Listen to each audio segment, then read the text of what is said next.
Oke, jadi di chapter 2 ini ya teman-teman akan secara khusus membahas tentang introduction to cost, to customs ya, and purposes. Jadi langsung kita akan membahas terkait dengan istilah-istilah ya atau terminologi yang muncul pada cost accounting gitu ya, atau yang berhubungan dengan cost gitu, dan tujuannya apa gitu. Oke, yang pertama di sini adalah ya kita punya beberapa istilah dasar ya. Ada yang pertama ada cost, kemudian ada actual cost, ada budgeted, ada cost object. Yang pertama adalah cost. Cost itu pengertiannya ya sesuai dengan yang ada di sini, yaitu adalah sumber daya yang dikorbankan untuk mendapatkan tujuan tertentu ya. Jadi kalau kita punya tujuan ya artinya kita punya target dalam sebuah perusahaan, misalnya salah satu target yang paling jelas itu adalah ini ya, income ya atau revenue ya, kita ingin mendapatkan perusahaan yang mendapatkan revenue dari misalnya penjualan produk atau misalnya jasa gitu ya, maka di situ akan ada aktivitas-aktivitas dalam perusahaan yang dilaksanakan ya untuk mencapai target tadi gitu ya. Nah, ketika dalam aktivitas itu muncul apa namanya, kita menggunakan sumber daya ya, dalam aktivitas tersebut kita menggunakan sumber daya, memanfaatkan sumber daya untuk mencapai target tadi ya, misalnya target penjualan, kemudian misalnya tadi ya income dan sebagainya, laba gitu ya, itu maka sumber daya yang kita manfaatkan untuk mencapai tujuan tersebut itu disebut dengan cost ya atau biaya gitu.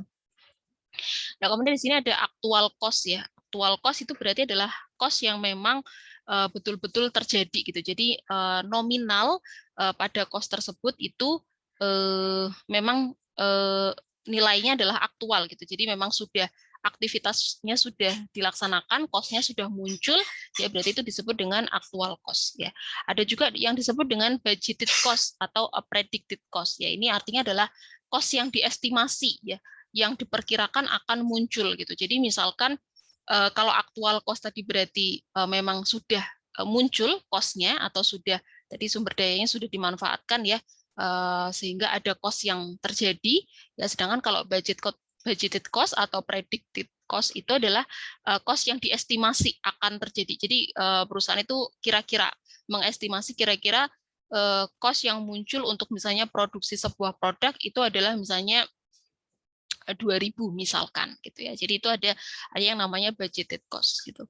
Kemudian ada yang namanya cost object ya. Cost object itu adalah anything of interest for which a cost is desired. Jadi ya objek yang dikenakan cost gitu ya. Jadi suatu objek yang dikenakan cost tadi ya atau biaya gitu ya. Kemudian selanjutnya adalah, nah di sini ada beberapa nih ya contoh dari cost object. Jadi cost object itu contohnya bisa macam-macam ya. Jadi ada sifatnya ada produk, ada service, jasa, ada project, ada customer, ada nih ada activity, ada departemen. Kalau produk itu contohnya atau ilustrasinya adalah yang menjadi cost object adalah mobil ya. Ini vehicle itu mobil. Di sini BMW. Jadi yang dinamakan cost object itu adalah objek yang dikenakan cost gitu ya, karena nanti kita akan tujuan dari cost accounting, kita akan menghitung cost dari sebuah objek, sehingga kita harus menentukan objeknya yang mau dihitung costnya itu apa gitu, apakah produk, apakah service ya, apakah project, customer, activity atau departemen gitu ya. Jadi kita harus menentukan yang mau objek yang mau dihitung costnya atau yang dikenakan costnya itu apa gitu ya. Nah, kalau untuk produk ya contohnya ini misalnya kendaraan gitu ya. Kalau service ya berarti terkait dengan ini ya layanan telepon ya, hotline ya. Kemudian untuk projectnya itu bisa bentuknya adalah R&D ya. Kemudian untuk customer ya berarti customer dari sebuah perusahaan ya. Kemudian activity ya berarti aktivitasnya, misalnya kalau di sini aktivitas adalah setting up production machine ya, jadi pemasangan mesin produksi. Jadi cost object itu bukan hanya berupa produk ya, kalau kita kan membayangkannya objek yang dikenakan cost itu yang paling jelas itu adalah produk, tapi bisa jadi itu bentuknya adalah aktivitas. Jadi kita mau menghitung aktivitas itu tuh dalam sebuah aktivitas itu cost-nya berapa gitu ya. Kemudian ada juga departemen ya, misalnya departemen ini environmental atau health and safety itu dia cost-nya berapa ya, yang dikenakan cost-nya itu berapa gitu. Kemudian masih terkait dengan istilah dasar ya. Oke, jadi yang pertama adalah nih ya, cost accumulation ya. Jadi cost akumulasi atau akumulasi biaya itu adalah a collection of cost data in an organized manner gitu ya. Jadi adalah pengumpulan data-data tentang cost tersebut dalam suatu cara tertentu gitu ya, cara yang apa ya, terorganisir atau cara tertentu gitu. Jadi yang namanya cost accumulation itu adalah proses mengumpulkan ya, proses mengumpulkan data-data tentang biaya dengan cara-cara yang khusus gitu ya. Artinya ketika kita mau menentukan suatu cost dalam apa namanya objek ya, maka kita harus tahu nih ya cost apa saja sih ya yang muncul pada objek tersebut gitu ya, atau yang diserap oleh objek tersebut gitu ya. Jadi apakah misalnya itu dia menyerap bahan baku, menyerap tenaga kerja, menyerap misalnya listrik air ya, yang nanti di mana listrik air itu akan masuk ke dalam manufacturing overhead ya, overhead pabrik bahasa Inggrisnya ya, manufacturing itu kan pabrik gitu ya. Tapi kita biasa istilahnya adalah overhead atau MOH, manufacturing overhead. Jadi kita mau melihat untuk sebuah objek itu ketika kita mau hitung cost-nya, itu dia sudah menyerap cost apa saja gitu ya, atau sudah menggunakan cost apa saja. Maka di situ kita mengumpulkan data-datanya. Nah, proses mengumpulkan datanya itu kita sebut dengan cost akumulasi ya, atau akumulasi biaya. Ya, setelah data-data itu dikumpulkan, ya kita kumpulkan nih, ya kita tahu ya bahwa objek ini dia menyerap menggunakan cost ini, menggunakan cost A, B, C dan sebagainya. Kemudian kita masuk ke tahap berikutnya, yaitu adalah yang namanya cost assignment atau pembebanan cost. Ya, assignment itu artinya pembebanan.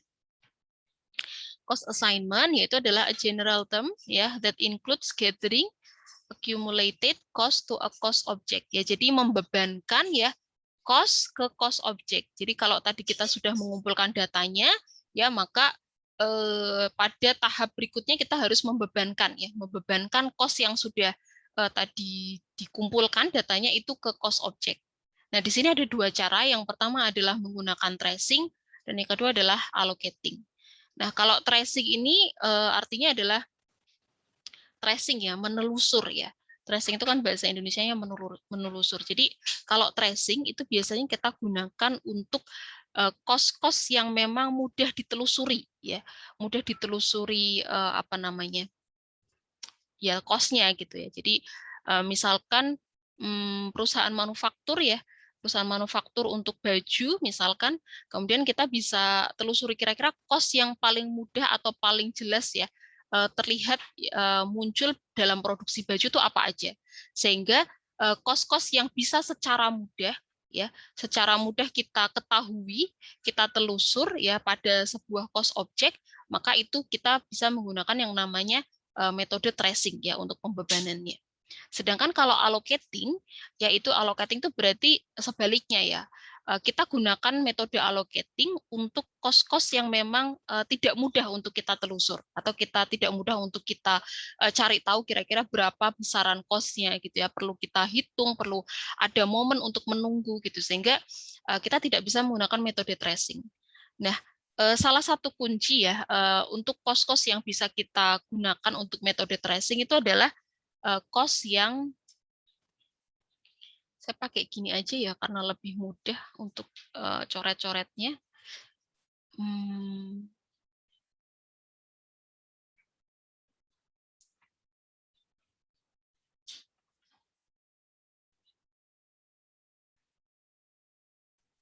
Oke, jadi tadi kalau tracing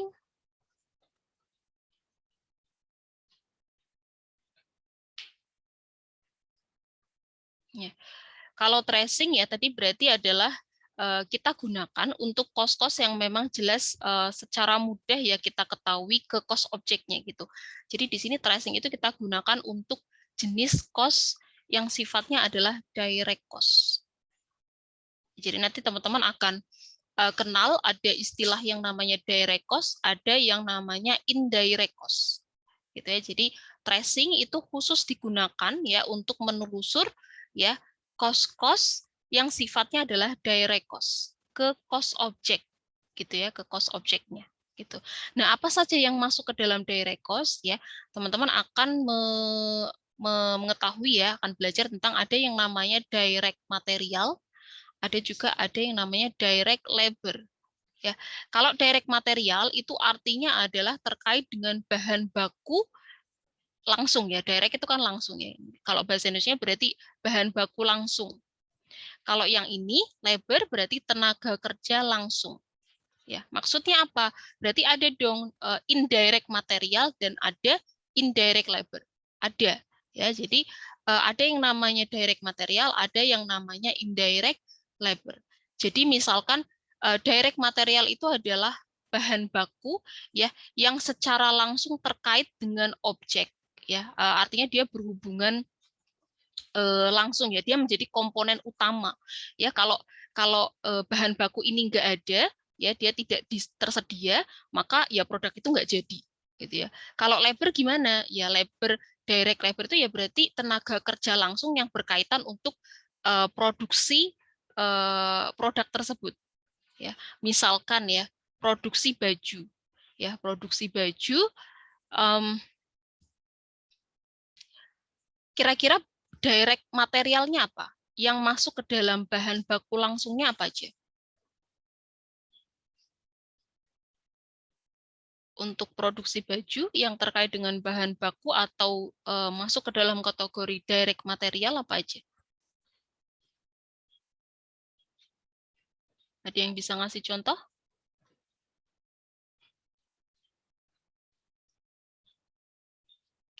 Gracia Eka Yunita,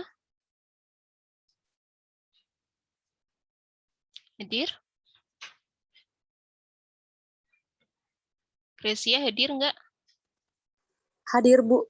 Ya, contohnya apa Mbak? Yang masuk ke dalam bahan baku langsung untuk misalnya produksinya adalah produknya baju gitu.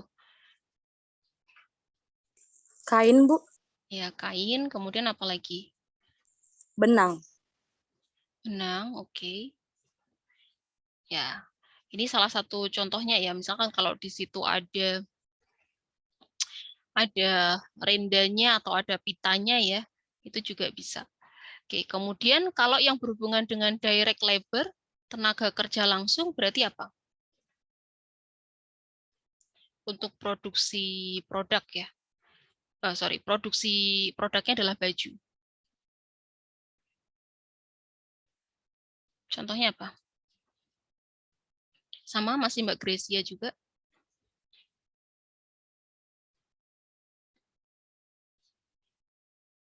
Apa? Jadi kalau tadi direct labor itu adalah tenaga kerja yang berkaitan langsung dengan produksi produknya. Penjahit. Oke, berarti karyawan di bagian apa namanya sewingnya ya, Iya, Bu. bagian penjahitan. Kemudian ada lagi karyawan bagian apa lagi? Kalau misalnya dia bentuknya manufaktur, Sablon ya, Bu. boleh. Kalau misalnya dia bentuknya sablon ya, atau misalnya di bagian packaging juga bisa ya. Kalau misalnya itu memang berkaitan langsung dengan produknya. Oke, nah berarti kira-kira kalau yang contoh dari indirect labor-nya apa, Mbak? Tenaga kerja yang tidak secara langsung berkaitan dengan produk. Kalau ini kan berarti ada karyawan yang bagian jahit ya, produksi karyawan yang bagian sablon atau packaging, dia kan berhubungan langsung dengan produk. Berarti ada ya indirect labor ya, tenaga kerja yang tidak berhubungan langsung dengan produksi produk ini. Ada nggak kira-kira? Mungkin seperti leadernya gitu ya, Bu. Leader, Pengawasnya. pengawasnya, oke, bisa juga. Kemudian mungkin satu lagi apa namanya ya, Gitu. karyawan ya di luar departemen itu ya, misalnya satpam itu kan juga karyawan juga ya, tapi dia kan tidak ada hubungannya dengan ini. Gitu. Jadi yang berhubungan dengan produksi bajunya ya berarti tadi ya masuk dalam kategori direct labor. Nah, kalau untuk indirect material itu juga sama ya, berarti bahan-bahan yang tidak secara langsung berkaitan dengan produk ini, gitu ya. Maka segala cost yang sifatnya adalah direct, baik itu material atau labor, itu nanti metode pembebanannya ke cost objeknya itu adalah menggunakan tracing ya atau ditelusur karena dia mudah ya secara mudah diketahui.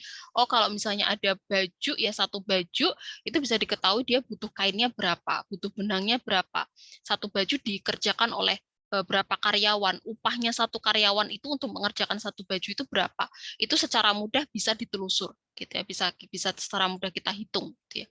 Tapi ada juga nih metode yang menggunakan allocating ya, bukan tracing tapi allocating, metode alokasi.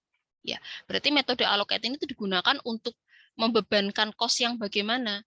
Yang ini indirect ya. Jadi untuk metode allocating itu digunakan untuk membebankan cost yang sifatnya adalah indirect cost. Ya, indirect cost. Nah, indirect cost ini ya berarti cost yang terdiri dari ya tadi bukan terdiri ya, cost yang sifatnya adalah tidak langsung ya atau indirect, tidak langsung ke produk. Yang paling jelas di sini adalah contoh dari indirect cost itu adalah manufacturing overhead ya. Ini manufacturing overhead. Oke, ya atau overhead pabrik gitu ya. Kalau teman-teman belajar di buku yang versi bahasa Indonesia itu singkatannya bukan MOH tapi BOP ya, biaya overhead pabrik. Ya, mungkin teman-teman yang pernah kerja di departemen produksi mungkin sedikit lebih familiar dengan istilah ini gitu ya. Jadi manufacturing overhead atau bahasa Indonesianya adalah biaya overhead pabrik gitu ya.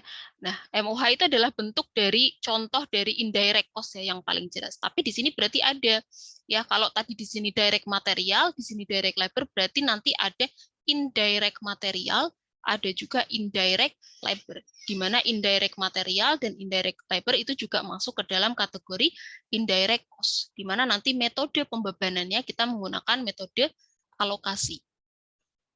Gitu ya. Nah, contoh dari manufacturing overhead itu apa? Ya banyak ya. Jadi salah satu karakteristik ya atau ciri dari cost-cost yang masuk ke dalam manufacturing overhead itu adalah kuncinya dia tidak mudah untuk kita telusuri. Artinya tidak secara mudah kita tentukan berapa besarannya, berapa nilainya ya. Maka perlu karena tadi ya bisa jadi dia nilainya itu adalah sangat detail sekali ya, karena misalnya contohnya gini. Kalau MOH yaitu contohnya bisa berupa biaya depresiasi. Ya, kemudian ada juga misalnya pajak ya. Pajak, kemudian apalagi misalnya air ya. Misalnya kita butuh listrik ya, itu yang paling jelas ada listrik, power ya untuk menyalakan misalnya mesinnya ya, kemudian apalagi misalnya kalau produksinya adalah makanan berarti butuh air juga ya, water dan sebagainya. Itu contoh-contoh dari contoh-contoh dari manufacturing overhead ya. Jadi kalau yang seperti ini kan kita nggak bisa secara langsung kita ketahui berapa besarannya untuk satu unit produknya, sehingga kita tidak bisa menggunakan metode tracing ya atau menggunakan telusur ya. Maka kita harus menggunakan metode yang namanya allocating. Dan kemudian biasanya juga ya tadi ya karena metode allocating ini tidak secara mudah kita ketahui ya, jumlahnya atau besarannya ya, maka ya tadi waktunya pun juga itu ya, waktunya itu juga biasanya kita tidak bisa tahu di awal gitu. Jadi misalnya perusahaan butuh membuat laporan ya terkait dengan tadi berapa sih besaran cost ya yang muncul untuk menghasilkan sebuah produk dalam perusahaan, itu kita nggak bisa tahu ya, itu kita harus menunggu sampai akhir. Misalnya contohnya listrik ya, listrik itu kan kita baru tahu berapa listrik yang kita keluarkan itu biasanya di akhir bulan kan, kita nggak bisa tahu di awal itu berapa gitu ya. Maka listrik itu ya tadi kita metodenya adalah nanti menggunakan metode alokasi ya, sehingga nanti ada yang namanya estimasi gitu, nanti teman-teman akan belajar itu ke depannya gitu. Padahal misalkan tadi ya bagian departemen produksi, misalnya kepala departemen dia ingin tahu berapa sih besaran kos yang sudah kita keluarkan untuk produksi produk, tapi ternyata kita punya kendala dalam mendapatkan data listrik ini, gitu ya, sehingga kita harus menunggu sampai akhir bulan ya. Maka nanti untuk listrik ini kita metodenya adalah tidak menggunakan tracing tapi menggunakan metode allocating. Gitu ya. Kemudian selanjutnya adalah nah ini tadi yang saya sebut ya, ada direct dan indirect cost ya, di mana direct cost itu adalah ini kuncinya, can be conveniently ya, secara nyaman, secara mudah, and economically ya, secara ekonomis dapat ditelusur ke cost objeknya gitu. Artinya kalau ada cost yang dapat secara mudah ya kita ketahui ya, itu ke cost objeknya, maka itu masuk ke dalam kategori direct cost. Ya, sedangkan indirect cost yaitu adalah kebalikannya, cannot be conveniently or economically ya trace to cost object gitu ya. Sehingga daripada selain ya kita menggunakan tracing, itu kita akan menggunakan allocating untuk membebankan indirect cost ini tadi ke cost objeknya gitu ya, dengan cara yang sistematik dan rasional gitu.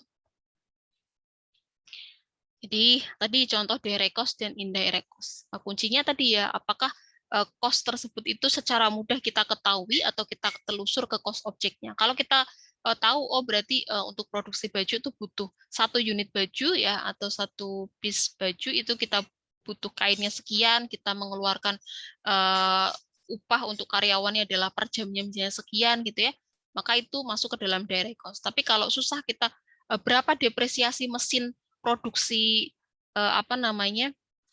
mesin jahitnya, kemudian berapa misalnya tadi ya listrik yang kita gunakan untuk menjalankan mesin produksinya, itu kan nggak bisa secara langsung kita ketahui karena kita harus tahu secara detail ya per unitnya itu berapa, maka itu kan susah ya, berarti itu masuk ke dalam indirect cost gitu.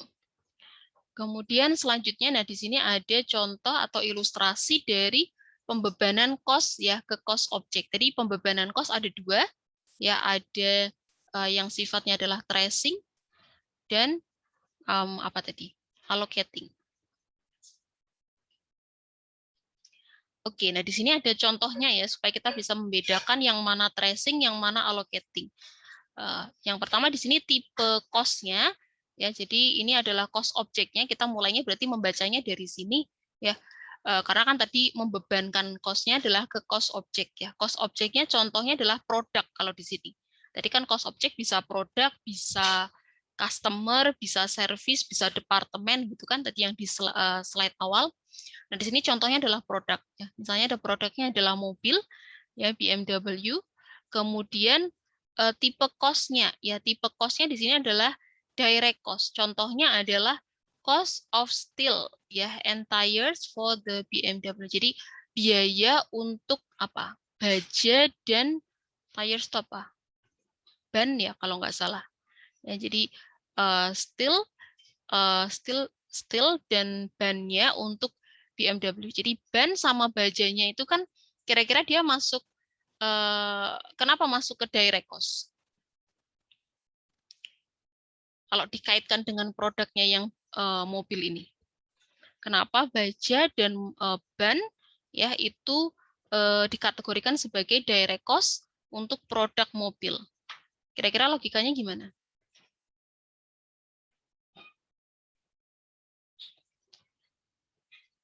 Mbak Deliana Sari ya, boleh. Tadi siapa yang mau jawab? Karena baja dan ban merupakan bagian dari mobil itu. Ya, bahan baku utamanya ya. Oke, betul. Ya, kalau bahan baku itu tidak ada ya berarti mobilnya nggak jadi gitu ya, nggak ada rangka mobil itu nggak ada gitu ya. Jadi baja dan mobil itu masuk ke dalam direct cost ya, atau lebih tepatnya di sini berarti masuk ke dalam ini direct materialnya ya, direct material, sedangkan direct material masuk ke direct cost ya. Maka karena dia direct cost, kita bisa langsung tahu ya bahwa kita butuh untuk satu mobil itu butuh berapa ban ya, bajanya juga berapa banyak ya, maka itu metodenya adalah menggunakan tracing ya. Based on material requisition document. Jadi berdasarkan dokumen permintaan materialnya. Ya, kemudian yang kedua di sini ada contoh dari indirect cost ya. Contohnya adalah list cost for apa ini? Spartanburg plant ya, untuk pabrik ya di mana BMW diproduksi ya. Jadi adalah biaya leasing atau sewa untuk pabriknya ya. Leasing untuk pabrik dari tempat produksinya. Nah, ini kenapa leasing dikategorikan sebagai indirect cost? Lokasinya, Bu. Lokasi, kenapa tuh lokasinya? Kenapa? Kira-kira lokasinya kenapa? Mungkin bisa dijelaskan atau ada analisis kenapa leasing itu ini ya dikategorikan sebagai indirect cost. Kira-kira mudah nggak kita menelusuri cost dari leasing ini tadi? Leasing itu artinya sewa ya, biaya sewa. Mudah nggak kita menelusuri biaya leasing tempat produksinya itu ke satu unit produk mobilnya tadi? Kira-kira mudah atau susah?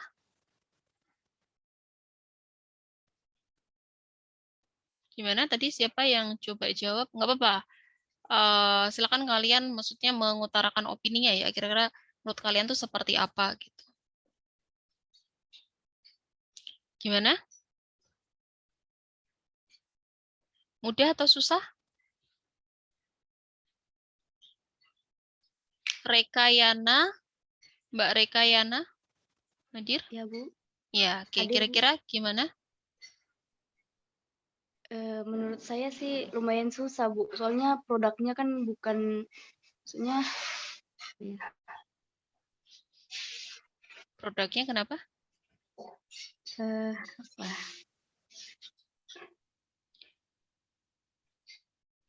Oke, jadi mungkin coba saya bantu ya. Jadi kalau leasing tempat produksi itu kan kita memproduksinya kan sekali untuk beberapa jenis mobil ya. Artinya tidak hanya untuk satu mobil itu saja. Maksudnya untuk satu mobil nggak mungkin kita satu tempat mobil tempat produksinya itu. Kemudian nanti mau bikin unit mobil yang lain, kemudian kita ganti tempat produksi yang lain kan nggak mungkin gitu. Pasti satu tempat produksi itu kita gunakan untuk memproduksi ya tadi keseluruhan mobil yang memang diproduksi di perusahaan tersebut.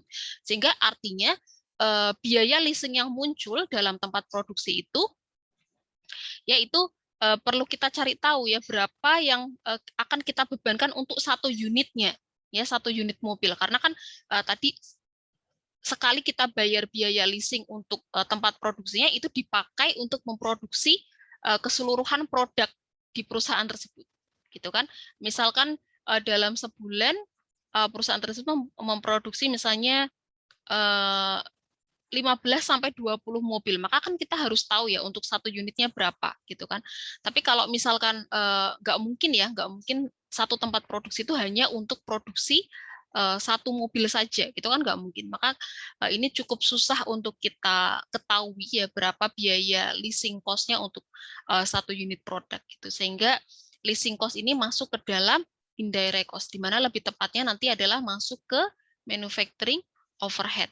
Ya, ke manufacturing overhead. Jadi dia bukan indirect material, bukan indirect labor juga, tapi dia masuk ke manufacturing overhead. Ya. Ingat bahwa tadi indirect cost itu bentuknya bisa ini ya, bisa manufacturing overhead, bisa indirect material, bisa indirect labor. Berarti kalau selain indirect material dan indirect labor, berarti masuknya adalah ke manufacturing overhead.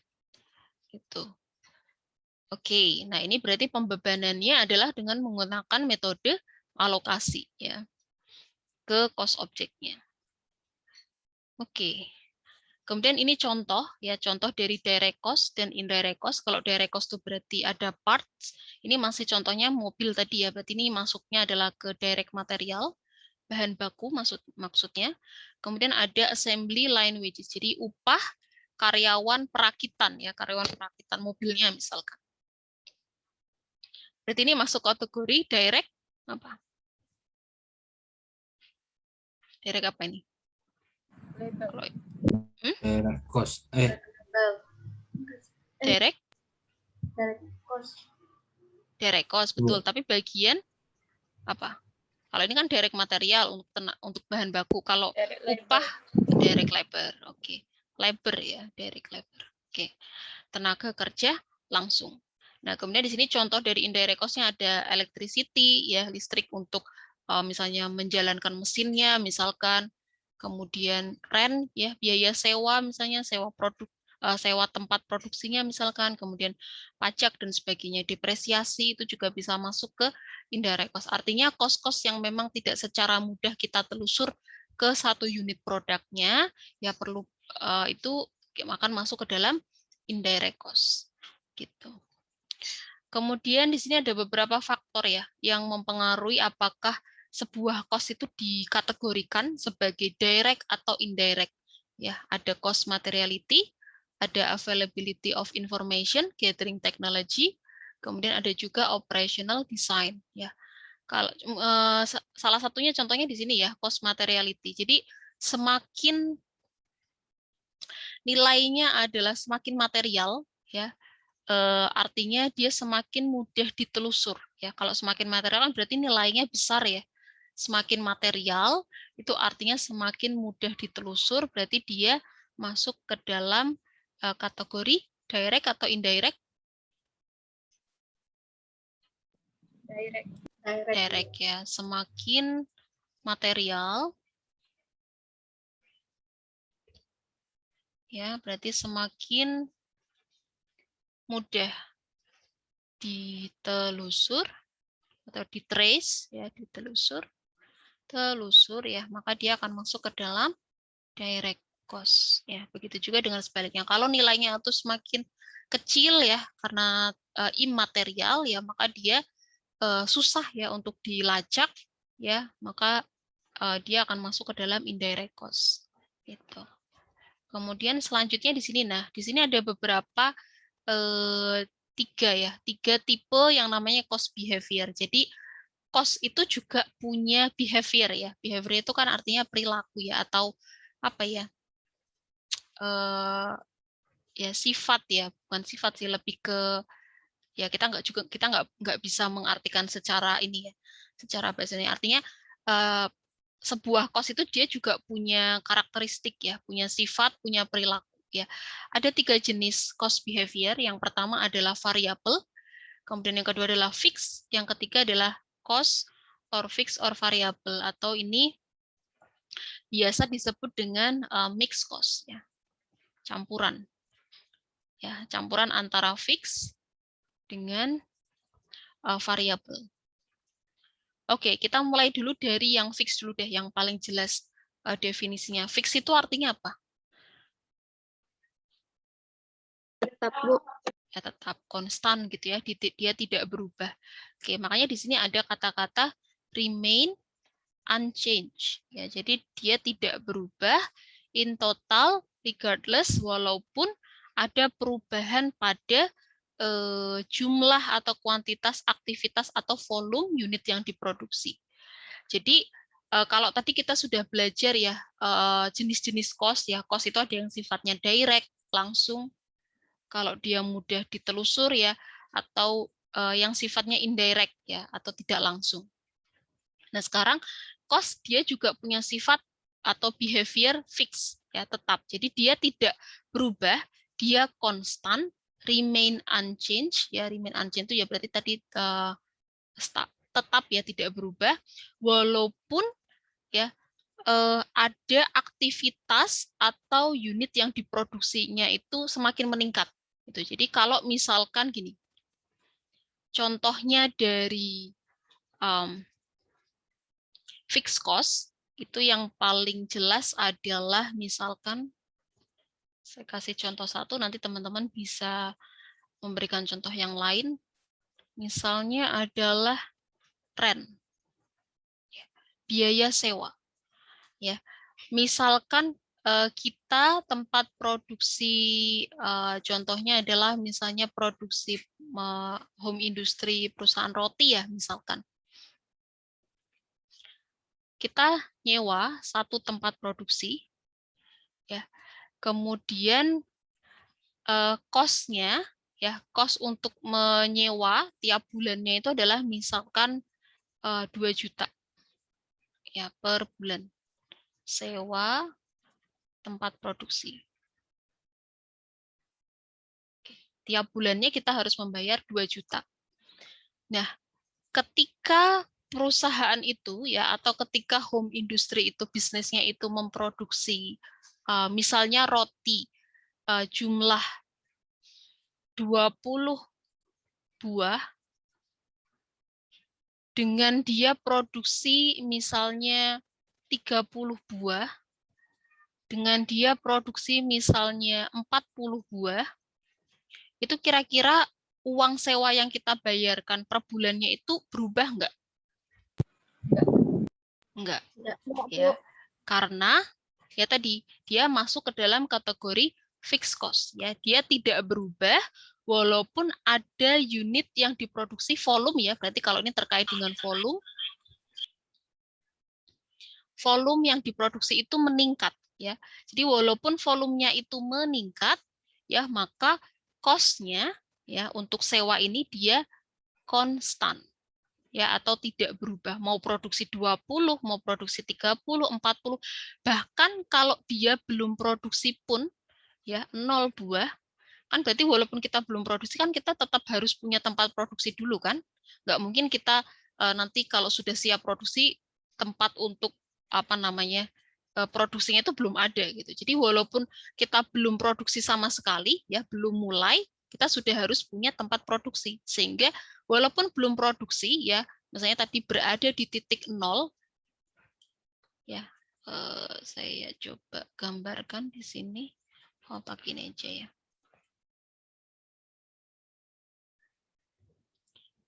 Oke, jadi biasanya digambarkan dalam bentuk grafik, ya. Jadi yang di sisi di x-axis, ya, ini x-axisnya itu biasanya adalah terkait dengan volumenya, volume produksinya atau activity-nya. Jadi bentuknya itu bisa banyaknya aktivitas atau banyaknya unit yang diproduksi. Ya, kalau banyaknya unit yang diproduksi berarti terkait dengan volume.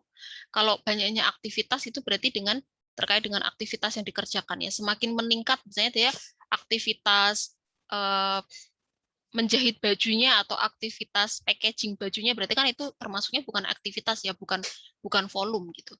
Semakin banyak, ya, misalnya tadi terkait dengan produksi roti, misalnya donat 20, 30, 40, 50, ya, itu biaya sewanya, ya, ini misalnya 10, ini 20, itu tidak akan berubah.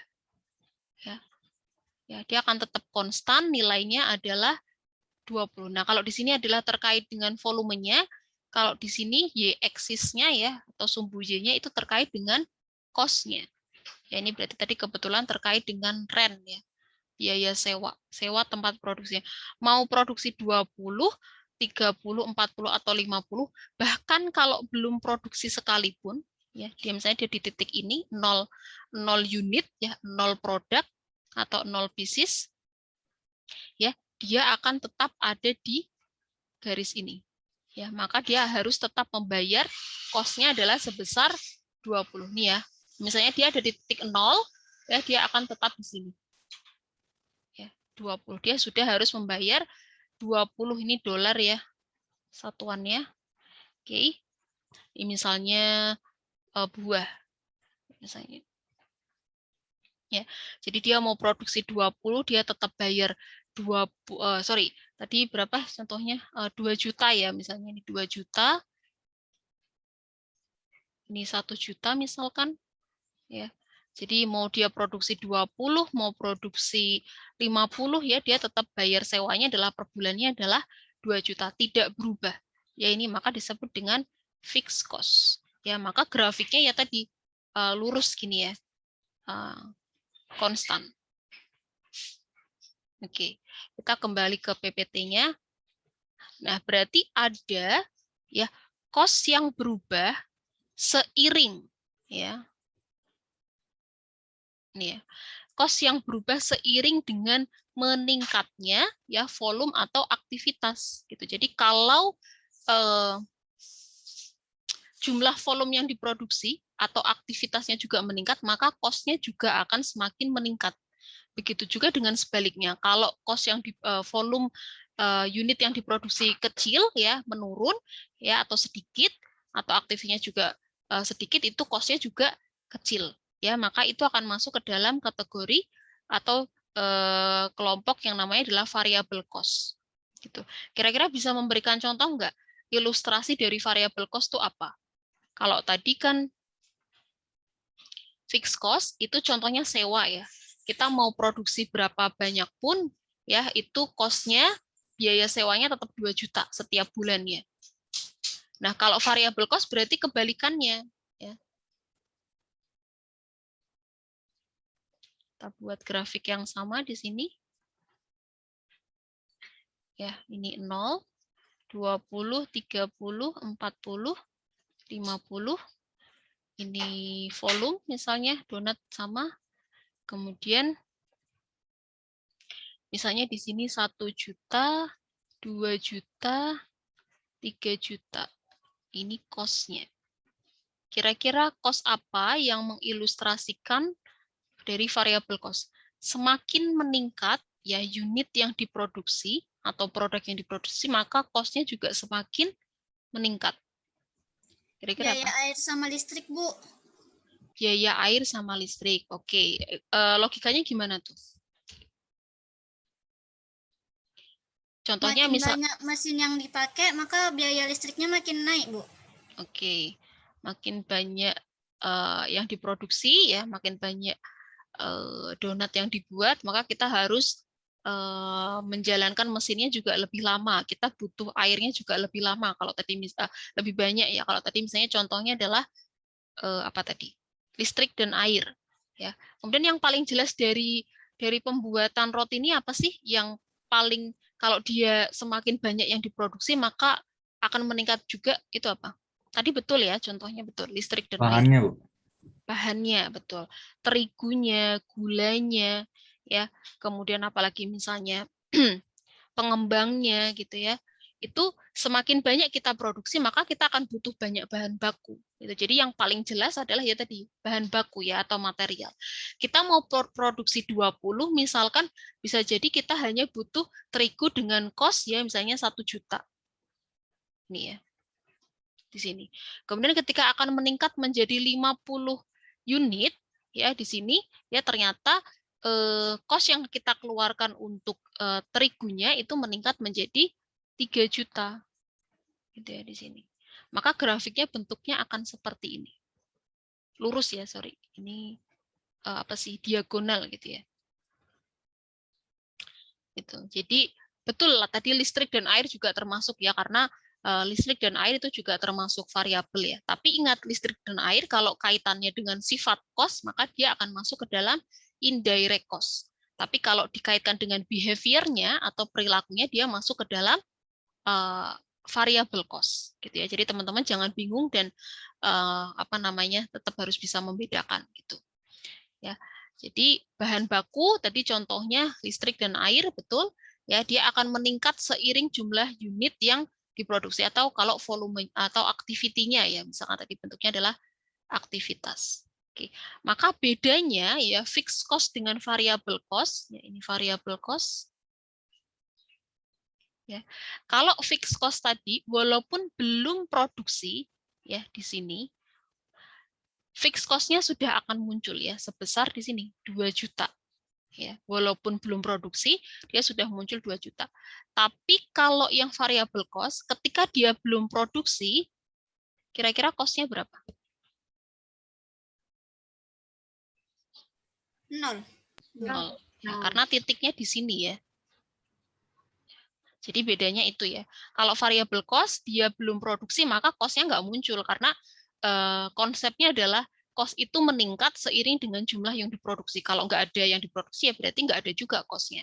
Tapi kalau fixed cost, karena dia tidak tergantung dari volume atau activity-nya, ya mau dia belum produksi pun, cost-nya sudah akan muncul, ya tetap akan muncul. Itu ya, kira-kira gambarannya seperti itu.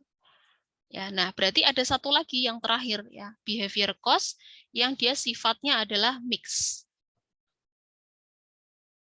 Ya. Mix itu berarti campuran antara fix dengan variabel ya. Ini volumenya. Ini 20, ini 0. 30, 40, 50. Ini 1 juta, ini 2 juta, 3 juta. Ya, ini cost-nya. Oke, nah sekarang kira-kira teman-teman bisa membayangkan nggak? Tadi ingat mix itu berarti gabungan ya antara fix dengan variabel. Berarti ada fixnya, ada variabelnya. Itu kira-kira ilustrasinya apa? Cost yang bisa menggambarkan mix cost. Kira-kira apa? Ada yang bisa kebayang nggak? Kira-kira cost yang masuk dalam kategori mix itu apa?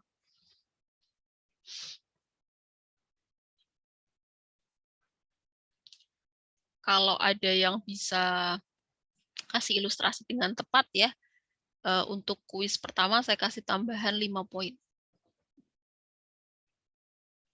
Apa Bu pertanyaan Bu?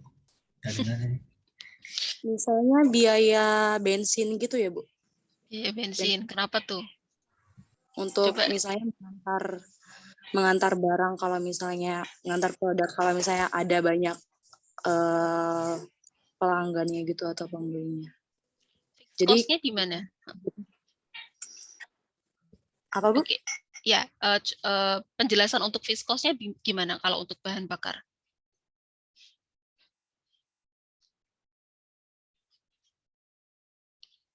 Tadi kan contohnya bahan bakar tuh misalkan. Nah, berarti kan harus ada logikanya. Kapan dia bisa masuk ke fixed cost, kapan dia masuk untuk variabel. Karena mix itu kan tadi campuran ya antara fix dengan variabel gitu. Nah, kalau misalnya tadi bahan bakar berarti gimana tuh? Cara melogikanya bagaimana? Berarti kalau untuk fixnya untuk pembelian kendaraannya, kalau untuk yang variabelnya itu biaya bensin ya, bahan bakarnya. Oke, fix itu untuk beli mobilnya gitu ya maksudnya. Terus apa namanya? Variabel untuk bahan bakarnya gitu. Iya, Bu. Oke. Ya, masih belum tepat ya. Terima kasih Mbak Gracia. Mungkin ada lagi yang mau coba? Saya, Bu. Oke, silakan. Contohnya kayak biaya telepon ya, Bu. Misalnya kan gini. Misalnya sebuah perusahaan itu masang telepon. Dia tiap bulan tuh harus bayar 700.000. Nah, kalau misalnya tidak ada konfirmasi pesanan, dia tetap bayar 700.000. Tapi kalau misalnya ada konfirmasi pesanan, maka dia harus menambah biaya yang digunakannya itu ya, Bu. Oke. Bukan, emang kalau telepon ini ya, apa namanya? Pembayarannya itu ini ya, maksudnya tetap dia bukan tergantung dari pemakaian gitu ya. Kalau telepon. Maksudnya kalau misalnya ada pesanan, apakah berarti harus menambah biaya telepon lagi gitu atau gimana tadi maksudnya? Iya, Bu, kayak gitu, Bu. Misalnya dia memasang biaya telepon yang tiap bulannya harus bayar gitu, Bu. Terus kalau dia menerima telepon kan berarti sudah masuk ke situ kan? Sudah masuk ke 700.000 itu. Enggak, Bu, dia kayak bayar pulsanya lagi gitu. Bayar pulsanya. Berarti yang 700.000 itu untuk bayar apa? Teleponnya aja. Dia tiap bulan memang harus bayar gitu, Bu. Tiap bulan itu pembayarannya 700. Oke, kemudian kalau dia mau telepon customer berarti dia harus beli pulsa gitu ya? Iya, Bu. Oke. Hampir, tapi masih kurang sedikit pas. Tapi hampir, Mbak. Hampir. Mungkin ada yang mau coba lagi? Bu ada ya Bu? Ya. Nah, kayak biaya wifi ya Bu? Kan WiFi. biayanya per bulan itu 300 untuk yang 10 MB. Jadi kalau ingin menambah MB-nya, otomatis biayanya naik ya kan Bu. Jadi per bulannya itu udah fix cost-nya itu per bulan 300. Jika yang mau menambah apa Mbps-nya itu akan naik lagi harganya. Oke, kalau misalnya dikaitkan dengan ini, Mas, dikaitkan dengan cost produksi ya. Jadi kan kalau tadi kan produksi kan kita kaitannya variabel itu berarti ada volume atau activity ya yang dikerjakan semakin meningkat. Berarti kalau tadi terkaitannya dengan variabel ya, itu kaitannya apa? Kalau misalnya dihubungkan dengan contohnya yang WiFi tadi. Gimana, Bu? Kalau tadi kan contohnya WiFi ya. Ya. Tiap bulan ada nominal yang kita harus bayar untuk misalnya berapa ya besaran WiFi-nya itu. Kemudian kalau misalnya mau nambah lagi katanya berarti harus nambah juga cost-nya gitu kan. Nah, sekarang kalau misalnya dikaitkan dengan konteks ini, itu kira-kira gimana? Karena kalau misalnya tadi bilang untuk variabel ya, berarti variabel itu harus ada kaitannya dengan volume atau activity gitu.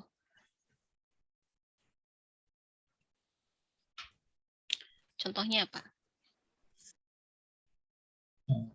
Atau untuk biaya gaji ya Bu, gaji karyawan. Gaji karyawan kenapa tuh? Kalau misalnya untuk barangnya yang mungkin barangnya tidak banyak laku untuk dijual, itu untuk yang variabel. Jadi biaya income-nya sedikit. Tapi kalau misalnya untuk gaji karyawan kan harus tetap terus berjalan gitu ya. Setiap bulan. Oke, berarti itu masuknya apa? Fix atau apa? Fix. Fix. Mix. Terus mix. Nah, kalau tadi berarti misalnya ada dikatakan tiap bulan itu harus ada gaji yang dibayarkan gitu ya? Iya, Bu. Oke.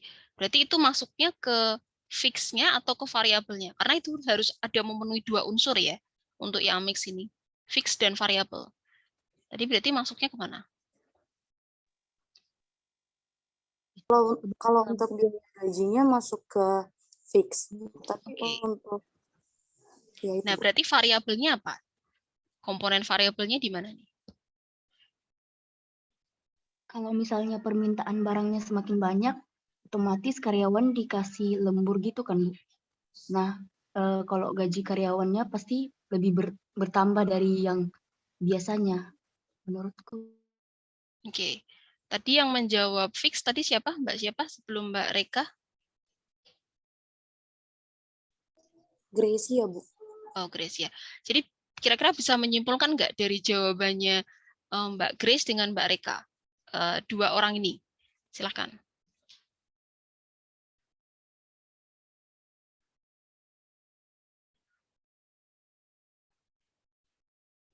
Jadi bisa menyimpulkan nggak dari jawabannya Mbak Reka dengan Mbak Grace ya?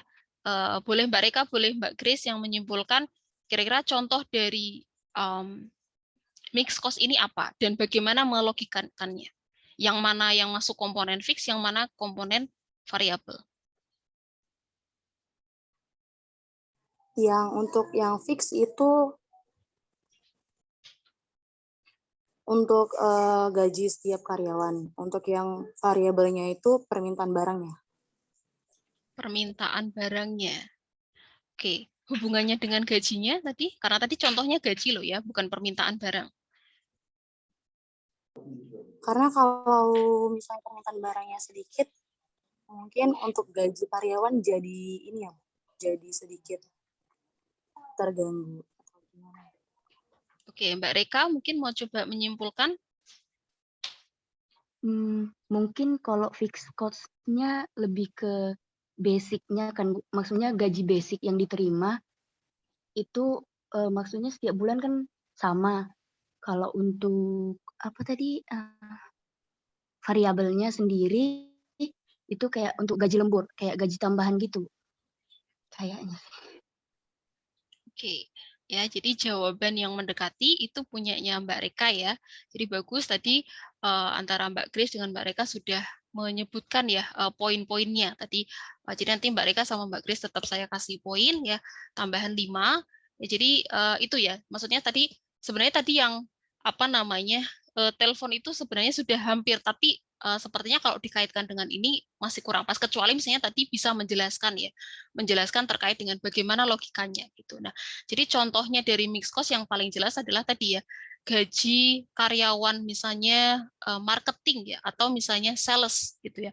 Itu kan sangat jelas ya, karena kalau sales itu pasti dia punya gaji pokoknya yang setiap bulan dia pasti terima dan nilainya tetap ya, maka di situ adalah masuk ke komponen fixed cost, tapi dia juga akan punya apa ya, tambahan pemasukan ketika dia bisa menjualkan produknya lebih banyak gitu ya. Jadi itu adalah contoh dari mixed cost gitu. Tapi sebenarnya banyak lagi contoh yang lain gitu kalau misalnya terkait dengan produksi.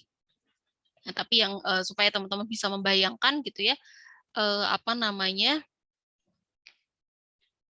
contoh dari mixed cost ya tadi ya, gaji dari karyawan sales, karena karyawan sales itu punya nilai yang tetap ya, di mana setiap bulannya dia akan menerima sebesar gaji pokoknya ditambah dengan tadi apa namanya, tambahan pemasukan ketika dia dapat menjualkan sejumlah produk gitu ya. Jadi misalnya kalau dia bisa jual 20, dia dapat tambahan misalnya 500.000, dia bisa dia jual 30, tambahannya jadi 1 juta misalkan gitu ya. Jadi dia dapat pokok dan tambahannya. Gitu. Jadi ada komponen fix dan komponen variabelnya. Oke, nanti mungkin bisa di chat di grup, kita punya grup ya. Silakan Mbak Rika sama Mbak Grace chat nama dan NIM-nya ya ke grup ya. Saya mau nanya, bagaimana dengan jasa angkut, Bu? Itu masuk ke mana? Jasa angkut apanya nih contohnya? Kan dilihat dari sudut pandang yang mana yang ditanyakan, misal. Kayak semakin banyak permintaan, jadi kan semakin banyak tenaga kerja. Berarti yang ditanyakan cost untuk tenaga karyawan angkutnya gitu, atau bahan bakar mobil angkutnya, atau apanya? Kan itu ada banyak tuh cost yang bisa muncul di situ.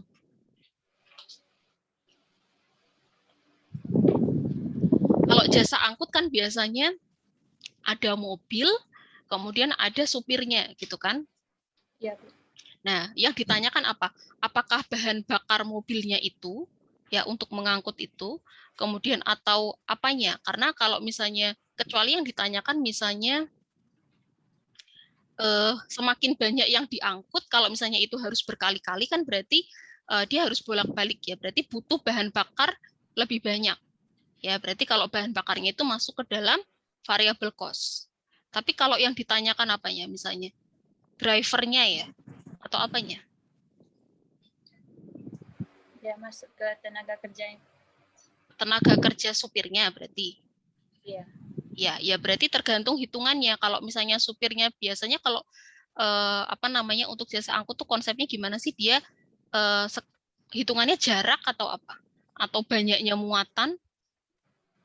Ya berarti tergantung itu gitu. Kalau misalnya tergantung dengan jarak ya berarti dia semakin jauh ya berarti variabel.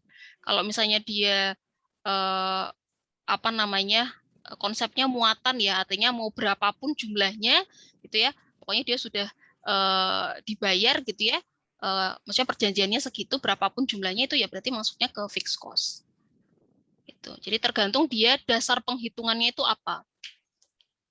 Nanti ada yang teman-teman belajar yang namanya driver ya. Driver itu adalah ini bukan driver supir ya. Driver cost itu adalah sumber ya, sumber yang menyebabkan sebuah cost itu muncul atau berubah gitu ya. Apakah misalnya gini, kalau sebuah mesin produksi itu bergerak ya, kemudian digunakan ya, beroperasi, dasar perhitungannya adalah lamanya mesin itu beroperasi. Jadi misalnya mesin produksi untuk menghasilkan atau misalnya mengolah adonan itu ya, dia 2 jam, 3 jam ya, dasar perhitungannya itu ya, maka cost-nya itu juga menghitungnya dari itu. Kalau misalnya 2 jam ya, maka cost-nya berapa? 3 jam cost-nya berapa? Atau misalnya karyawan ya, karyawan ada yang nanti namanya direct labor hours ya, atau jam tenaga kerja langsung. Jadi kalau karyawan itu hitungannya adalah, dasar penghitungannya adalah lamanya dia bekerja ya dalam satuan jam, ya maka cost-nya ditentukan berdasarkan semakin banyak jam kerja yang dia lakukan, ya maka cost-nya juga semakin besar. Gitu. Jadi tergantung dia mau melihat yang dihitung itu cost-nya apa, apakah bahan bakarnya atau tenaga kerjanya, dan kemudian kalau tenaga kerja ya berarti lihatnya dari mana, apakah tadi ya berdasarkan jarak, pokoknya kamu mau sedikit atau banyak, kalau jaraknya jauh gitu ya, ya berarti itu hitungannya. Atau misalnya tadi mau ngangkutnya sedikit atau banyak, 3 kilo, 2 kilo, tapi misalnya cost-nya segitu, ya berarti dia masuknya adalah fixed cost. Gitu. Ya, oke. Jadi tadi untuk yang mixed cost tadi bentuk grafiknya gini ya. Jadi misalkan tadi gaji pokoknya adalah 1 juta. Ya, ini fixed cost-nya, fixed komponennya. Kemudian nanti ketika dia bisa menjual apa namanya, menjual sejumlah produk, ya maka dia akan mendapat tambahan. Jadi diagonalnya itu mulainya dari sini. Sorry ya, ini agak miring, saya silinder jadi nggak bisa. Oke. Ya, ini jadi variabelnya. Ya, jadi bentuk grafiknya seperti ini ya. Jadi bukan mulai dari nol, maksudnya bukan mulai dari bawah, tapi mulai dari titik ini. Gitu. Jadi ini adalah mixed cost.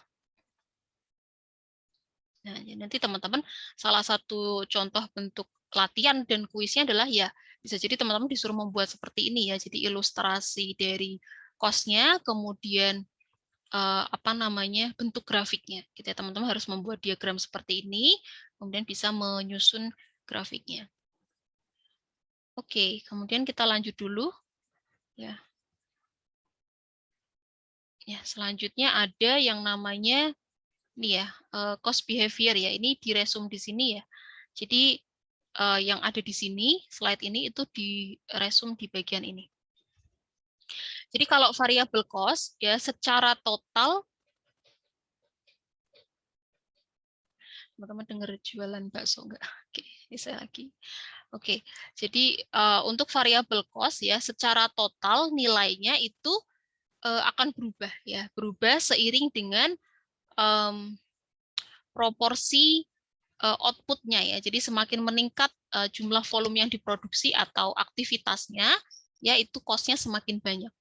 Tapi untuk cost per unitnya dia tidak akan berubah, gitu ya. Kalau fixed cost kebalikannya ya. Jadi kalau untuk secara totalnya, total dolarnya atau total nilainya itu dia tidak akan berubah. Tapi jualan bakso sekarang jualan sate, kalian kedengeran nggak?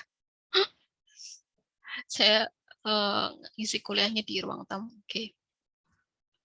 Jadi fixed cost yaitu untuk total dolarnya itu tidak akan berubah ya, walaupun jumlah unit yang diproduksi itu meningkat. Sedangkan untuk cost per unitnya itu akan berubah ya, berubah sebaliknya. Semakin banyak output maka cost per unitnya semakin kecil. Tapi untuk total dolarnya dia tidak akan berubah walaupun unit yang diproduksi semakin banyak. Ya, yang berubah hanya cost per unitnya. Nanti teman-teman bisa buktikan ketika teman-teman melakukan perhitungan. Gitu ya. Ini resumnya. Kalau variable cost totalnya berubah, semakin banyak unitnya atau outputnya, cost-nya semakin besar. Ya, cost per unitnya tidak berubah. Ya, unchanged. Ya, kalau ini berubah, ya more output, more cost. Ya, sedangkan untuk yang fixed cost ya unchanged, ya walaupun outputnya semakin banyak. Kemudian untuk cost per unitnya dia berubah kebalikannya ya, sebaliknya inversely. Nah, jadi outputnya semakin banyak, cost per unitnya semakin kecil. Oke, kemudian nah ini ya contoh dari tadi ilustrasi untuk variabel ini yang fix. Kemudian nah ini ada yang namanya cost driver ya. Cost driver itu adalah sebuah yang tadi saya sebutkan ya, sebuah variabel ya atau faktor ya yang menyebabkan atau mempengaruhi sebuah cost itu berubah ya pada rentang waktu tertentu gitu. Jadi misalkan cost untuk packaging ya. Nilainya bisa berubah dari misalnya 2.000 ke 5.000. Itu cost drivernya apa ya? Faktor yang mempengaruhi dari cost itu berubah itu apa? Apakah dikarenakan misalnya tadi banyaknya direct labor hours ya, atau tenaga kerja jam tenaga kerja langsung ya yang muncul di situ ya. Jadi semakin lama seorang karyawan itu mengerjakan tadi ya mempackage ya, membungkus ya sebuah produk ya, maka cost-nya akan semakin besar ya. Atau misalnya sebuah mesin ya, semakin lama sebuah mesin itu mengerjakan produk ya, apakah dia juga akan menghasilkan cost-nya semakin besar gitu ya. Maka penyebab atau variabel tadi itu disebut dengan cost driver ya. Nah, cost driver ini bentuknya macam-macam ya. Ada yang dia yang paling umum sebenarnya adalah yang biasa muncul itu ada machine hours, jam kerja mesin ya, berapa lama ya dalam satuan jam sebuah mesin itu bekerja ya atau beroperasi, atau direct labor hours. Berapa lama seorang karyawan atau tenaga kerja itu bekerja ya, sehingga dia mempengaruhi cost-nya gitu. Kemudian semakin banyak ya berarti cost-nya juga semakin besar gitu ya. Kemudian ada ini konsep ya, konsep lain tadi berarti ada konsep cost driver, ada juga konsep yang namanya relevant range.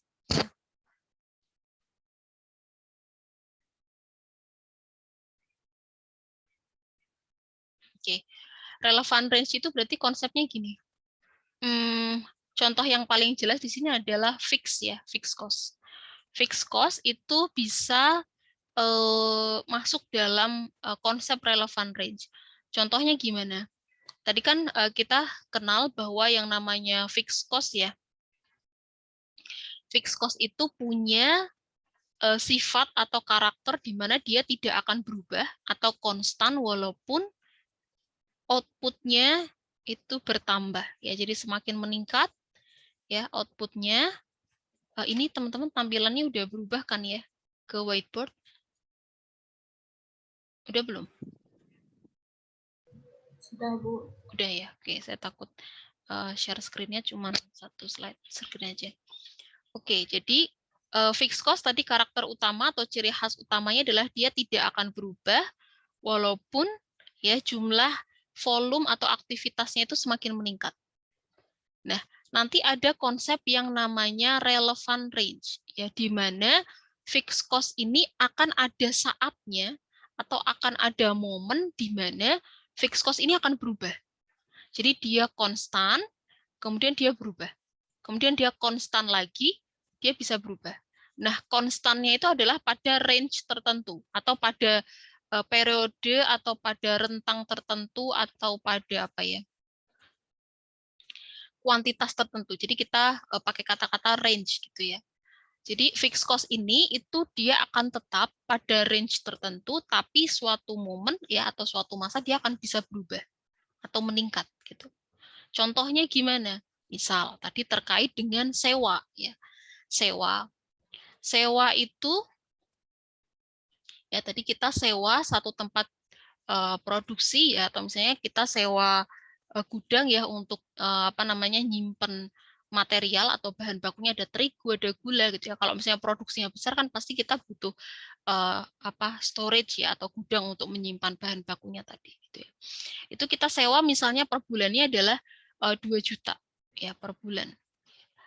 Nah, ternyata ya tempat sewa ini atau gudang ini dia maksimal hanya bisa menyimpan bahan bakunya itu misalnya untuk produksi misalnya adalah 30 ya, 30 anggaplah ini 30 atau 3.000 gitu ya. Kalau di sini kita ambil 30 nanti ada 0 belakangnya adalah ribuan gitu ya. Misalnya 30.000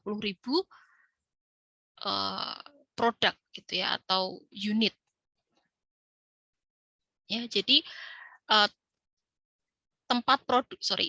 gudang ini ya dia hanya bisa menyimpan bahan baku untuk maksimal produksinya adalah 30.000 unit.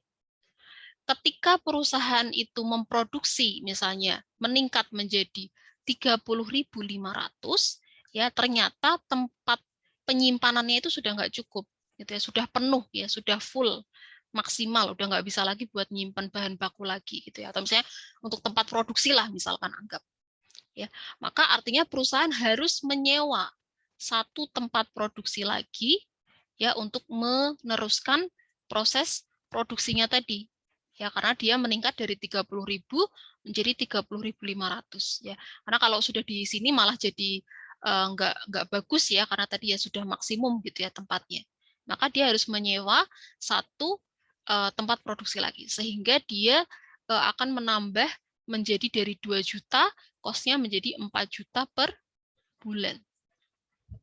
Ya, artinya di sini ada momen ya di mana fixed cost itu tadinya tetap ya ketika dia produksi dari 0 unit sampai ke 30.000 unit. Ya, ini fix. Ya, ini range-nya adalah dari 0 sampai 30.000. Ketika dia produksinya meningkat ya di atas 30.000, karena 30.000 itu adalah batas maksimum ya, maka dia harus menyewa satu tempat produksi lagi, sehingga cost untuk sewanya dia meningkat menjadi 4 juta ya ketika dia produksi sebesar 30.500.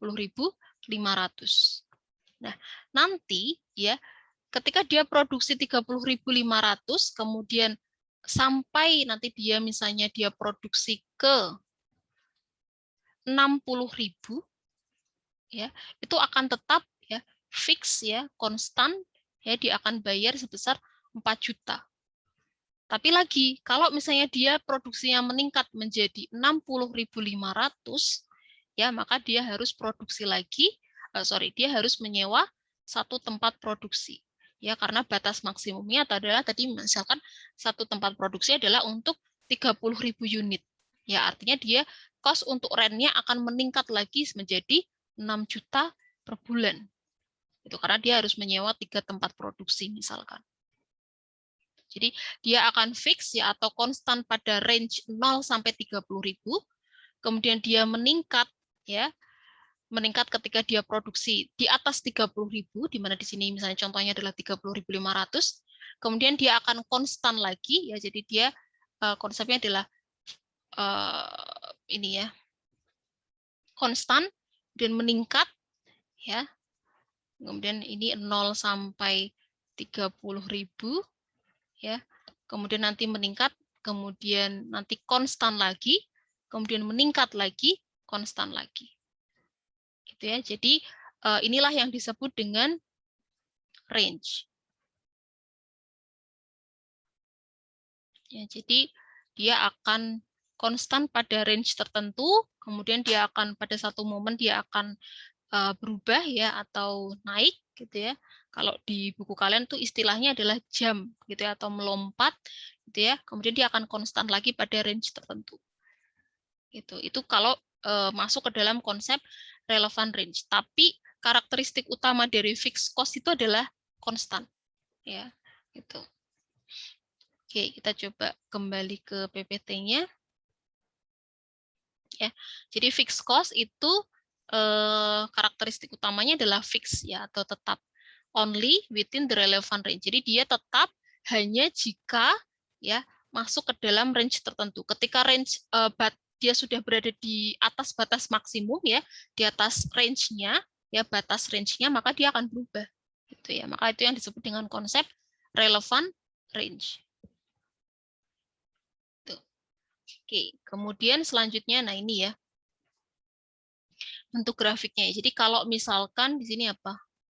Contoh dari ini cost-nya, ini apa sih? Hauling itu apa? Ada yang bisa bantu cari? Oke lah, anggap ya, misalnya ini adalah aktivitasnya ya. Kalau misalnya bentuk aktivitas atau unit yang diproduksi, kalau ini sepertinya bentuknya adalah aktivitas ya, karena ini verb ing kan, jadi ini bukan volume tapi aktivitas ya. 120.000 itu bentuk aktivitas. Oke. Jadi misalnya ada unit yang diproduksi adalah 0 sampai 120.000, maka cost-nya akan tetap sebesar 40.000. Dia konstan ya. Jadi kalau dia produksinya 110 ya, dia produksinya 110 di sini misalnya, ya, atau misalnya 90.000 ya, misalnya di sini itu, maka cost-nya dia akan sebesar 40.000.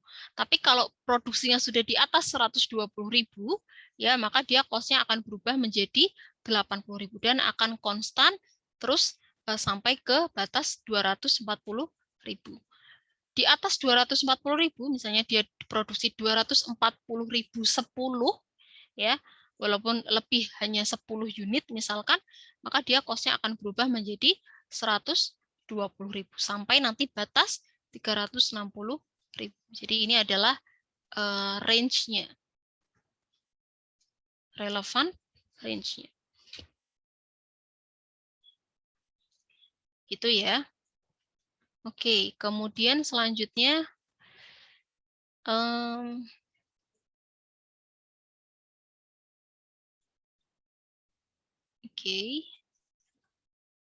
Nah, ini tadi ya.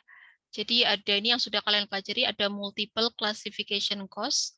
Jadi cost itu sifatnya bisa direct, indirect, bisa variabel, bisa fix ya behavior-nya. Nanti ketika ini ya, mengkombinasikan antara sifatnya dengan behavior-nya, jadi ada yang cost itu dia sifatnya adalah direct dan fix, ada juga yang sifatnya direct variable atau indirect variable atau indirect dan fix. Jadi dia indirect tapi fix atau dia direct tapi variable. Nanti teman-teman harus bisa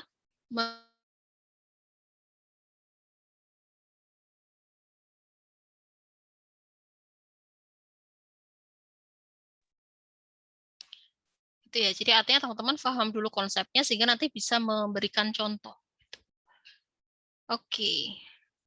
Selanjutnya adalah, nah ini contohnya ya, saya coba zoom aja supaya kelihatan. Nah ini contoh dari kombinasi untuk cost ya, apakah dia direct dan variabel, atau indirect variabel, atau direct dan fix, atau indirect dan fix. Ini contohnya. Yang di sebelah sini itu adalah cost behavior-nya ya, perilaku cost-nya. Yang di apa namanya x-axis sumbu x itu adalah pembebanan cost ke cost objeknya ya. Jadi apakah itu direct atau indirect. Nah, di sini misalnya contohnya saya coba jelaskan untuk yang direct, kalau dia pembebanannya adalah direct cost tapi cost behavior-nya adalah variabel ya. Dia direct tapi variabel. Cost objeknya adalah di sini tetap menggunakan produk ya, produk mobil. Ya, jadi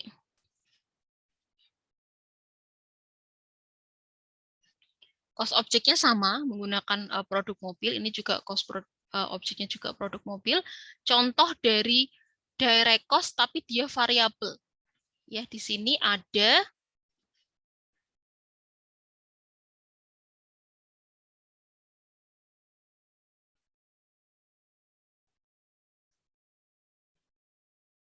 ya, dia direct cost tapi variabel gitu ya. Contohnya di sini adalah ban yang digunakan untuk perakitan mobil. Ya, berarti di sini adalah contohnya adalah ban yang digunakan untuk perakitan mobil. Kira-kira kenapa dia masuk ke direct cost? Bannya ini. Dia berarti masuknya ke cost apa? Kelompok. Tadi kan direct cost ada direct material, ada direct labor tuh. Berarti kenapa dia masuk sebagai kategori direct cost? Karena dia bahan bakunya dan termasuk direct material. Ya, oke. Berarti direct material ya. Betul. Kemudian kenapa dia bisa masuk kategorinya adalah variable cost?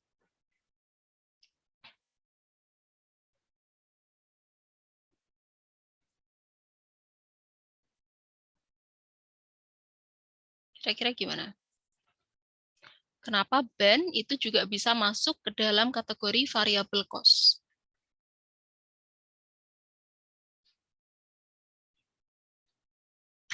Yang bisa ngasih penjelasan?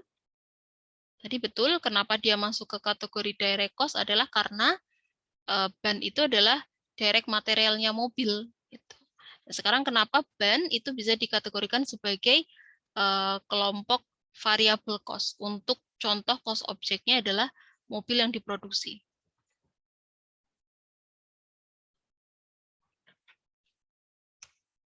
Ada yang bisa ngasih penjelasan terkait dengan ini apa namanya definisinya tadi ya variable cost? Karena biayanya bisa berubah, Bu. Berubah. Kalau apa? Karena Biaya. volumenya itu bisa meningkat. Gimana? Karena volumenya bisa meningkat suatu permintaan barang. Oke. Volumenya meningkat, kemudian berarti cost-nya meningkat atau menurun?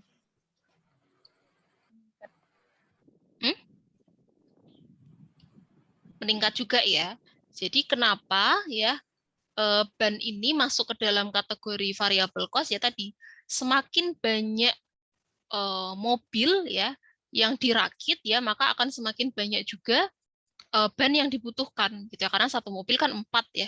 Kalau misalnya mobilnya ada 10 berarti sudah 40 ya, 40 ban. Berarti cost untuk penyediaan bannya tadi itu juga akan meningkat gitu ya. Berarti tires ini ya untuk perakitan mobilnya atau bannya untuk perakitan mobilnya itu masuk ke dalam kategori variable cost karena cost-nya akan meningkat seiring dengan jumlah ban yang dibutuhkan untuk merakit mobilnya tadi. Gitu ya. Itu cara membacanya seperti ini. Dia direct tapi variable.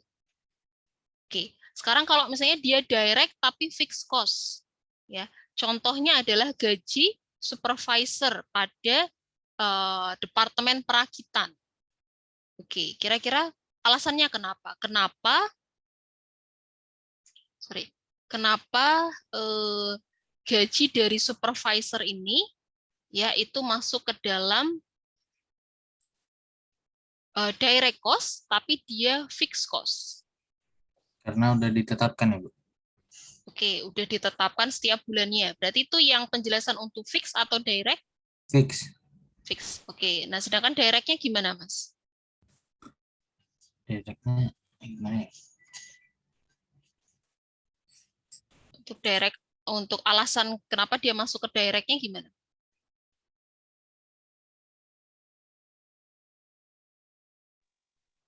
Makin banyak permintaan customer, otomatis si supervisor ini akan dikasih lembur gitu, Bu. Jadi salary gajinya semakin tambah gitu. Oke, coba dicek. Ini belum masuk ke ini ya. Belum masuk ke indirect ya. Ini fix dengan direct. Kalau tadi kan ini direct dengan variabel, alasan directnya adalah karena tires itu adalah direct material. Sedangkan ini contohnya adalah salary. Berarti alasannya dia masuk ke direct cost. Tadi direct cost tuh komponennya apa aja sih? Ada DM, ada DL. Ya, direct material dengan direct labor. Sekarang gaji supervisor itu kenapa alasannya dia masuk sebagai direct cost? Mungkin karena dia membantu penjualan, Bu.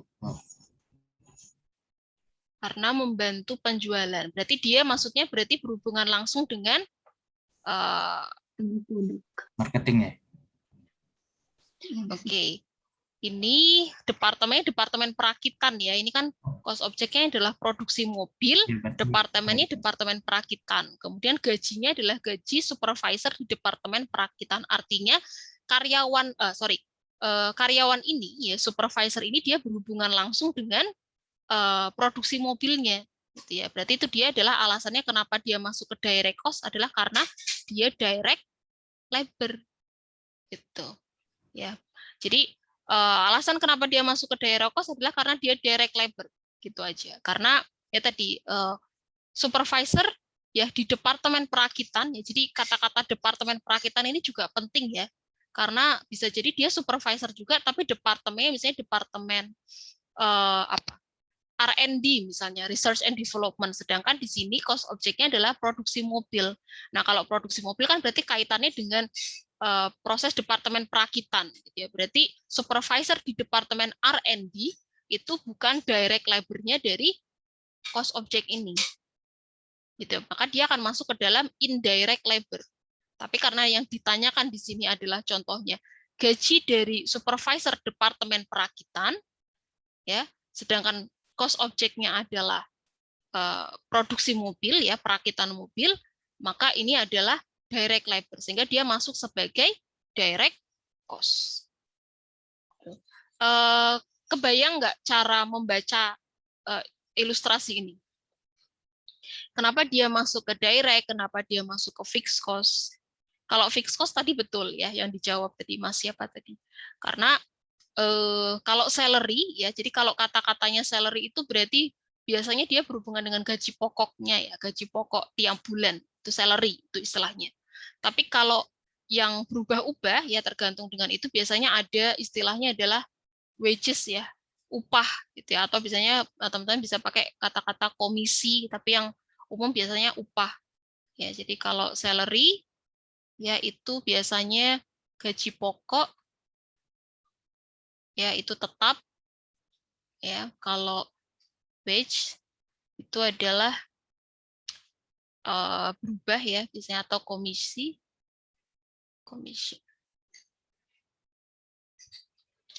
itu ya. Nah ini karena salary berarti dia fix ya, tidak berubah setiap bulannya. Misalnya tiap bulan dia dapat 5 juta ya berarti 5 juta. Tapi alasan kenapa dia masuk ke direct cost ya karena tadi ya supervisor di departemen perakitan, sehingga pasti dia adalah masuk ke dalam kategori direct labor. Ya kalau ini ban, ya kenapa masuk ke direct cost ya karena dia direct materialnya mobil gitu. Nggak mungkin mobil nggak ada bannya gitu kan. Ini adalah komponen utamanya. Oke, sekarang coba lagi. Kalau misalkan nih ya, indirect cost tapi fix. Ya, indirect cost tapi fix. Contohnya adalah annual leasing. Nih ya. Cost untuk tempat produksinya. Ya. Kira-kira alasannya kenapa? Kenapa dia masuk ke indirect tapi dia masuk ke fixed cost juga? Ada yang mau coba jelaskan?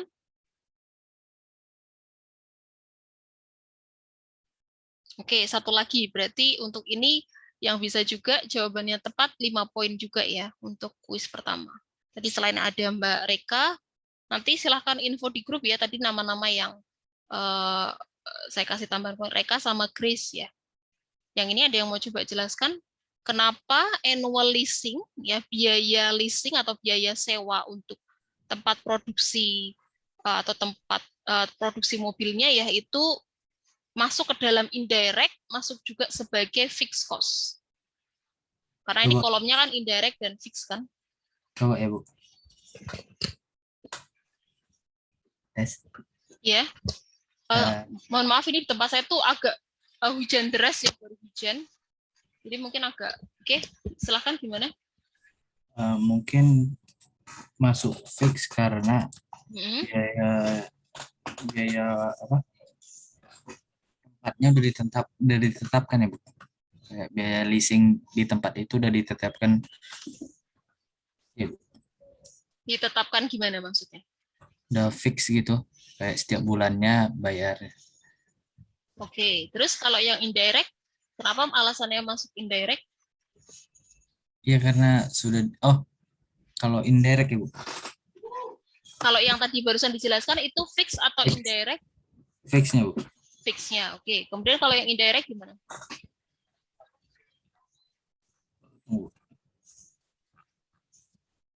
Alasan kenapa annual leasing itu masuk ke dalam indirect cost-nya.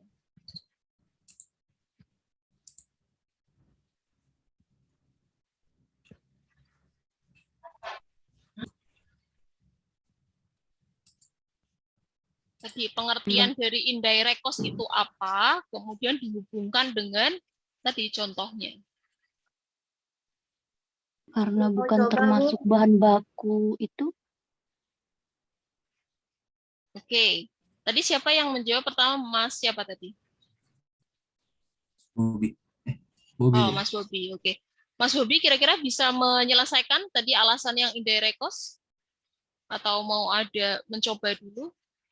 Kenapa dia masuk ke dalam kategori indirect cost? Bu, kurang jelas, Bu. Mungkin mau coba dulu, kan tadi fixed cost-nya udah dijawab tuh, yang indirect cost kan belum. Apakah mau coba dulu jawab yang indirect cost, siapa tahu betul?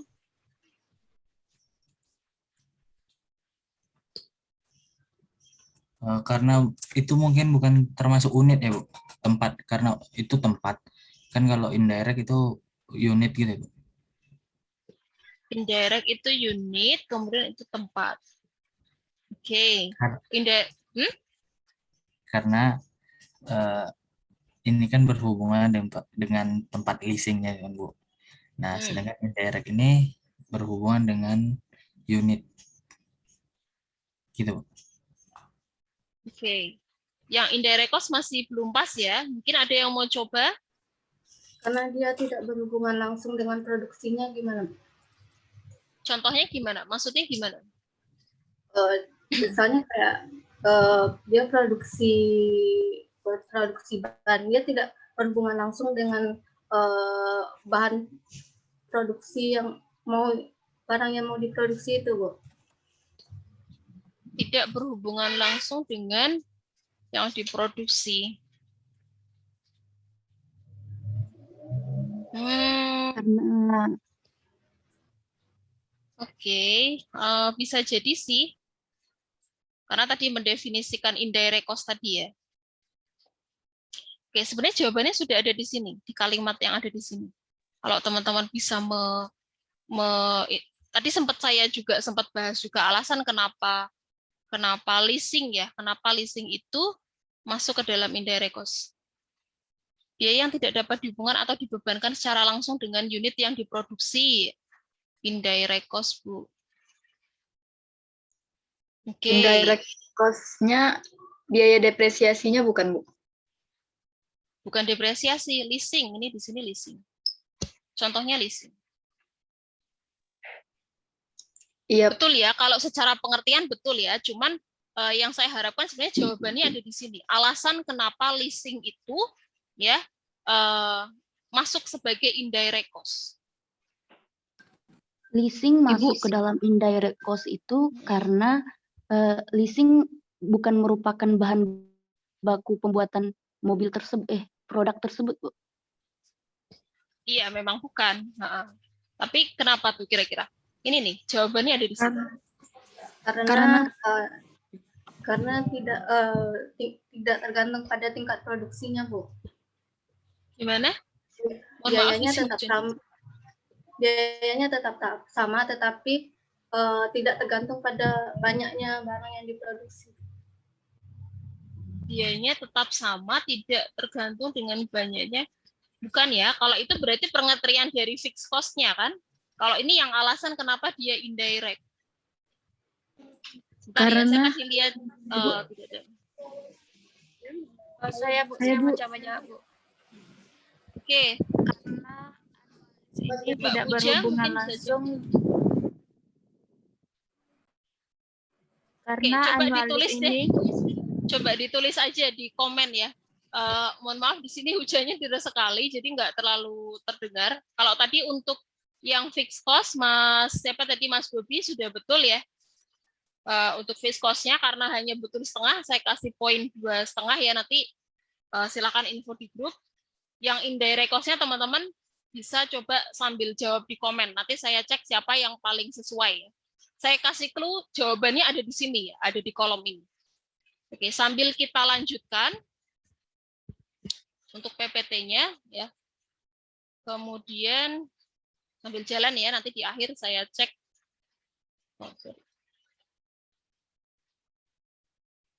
Oke, selanjutnya di sini ada, teman-teman terdengar nggak ya? Ini suaranya saingan sama hujan. Oke, jadi di sini ada beberapa tipe perusahaan ya, mungkin teman-teman juga sudah tahu. Ada perusahaan manufaktur, merchandising, sama service ya. Jadi kalau manufaktur itu konsepnya adalah perusahaan itu beli material dulu, ya, bahan baku, ya, kemudian akan mengubah menjadi barang jadi. Jadi di sini ada proses pengolahan ya. Pengolahan bahan baku jadi barang jadi. Ya, kemudian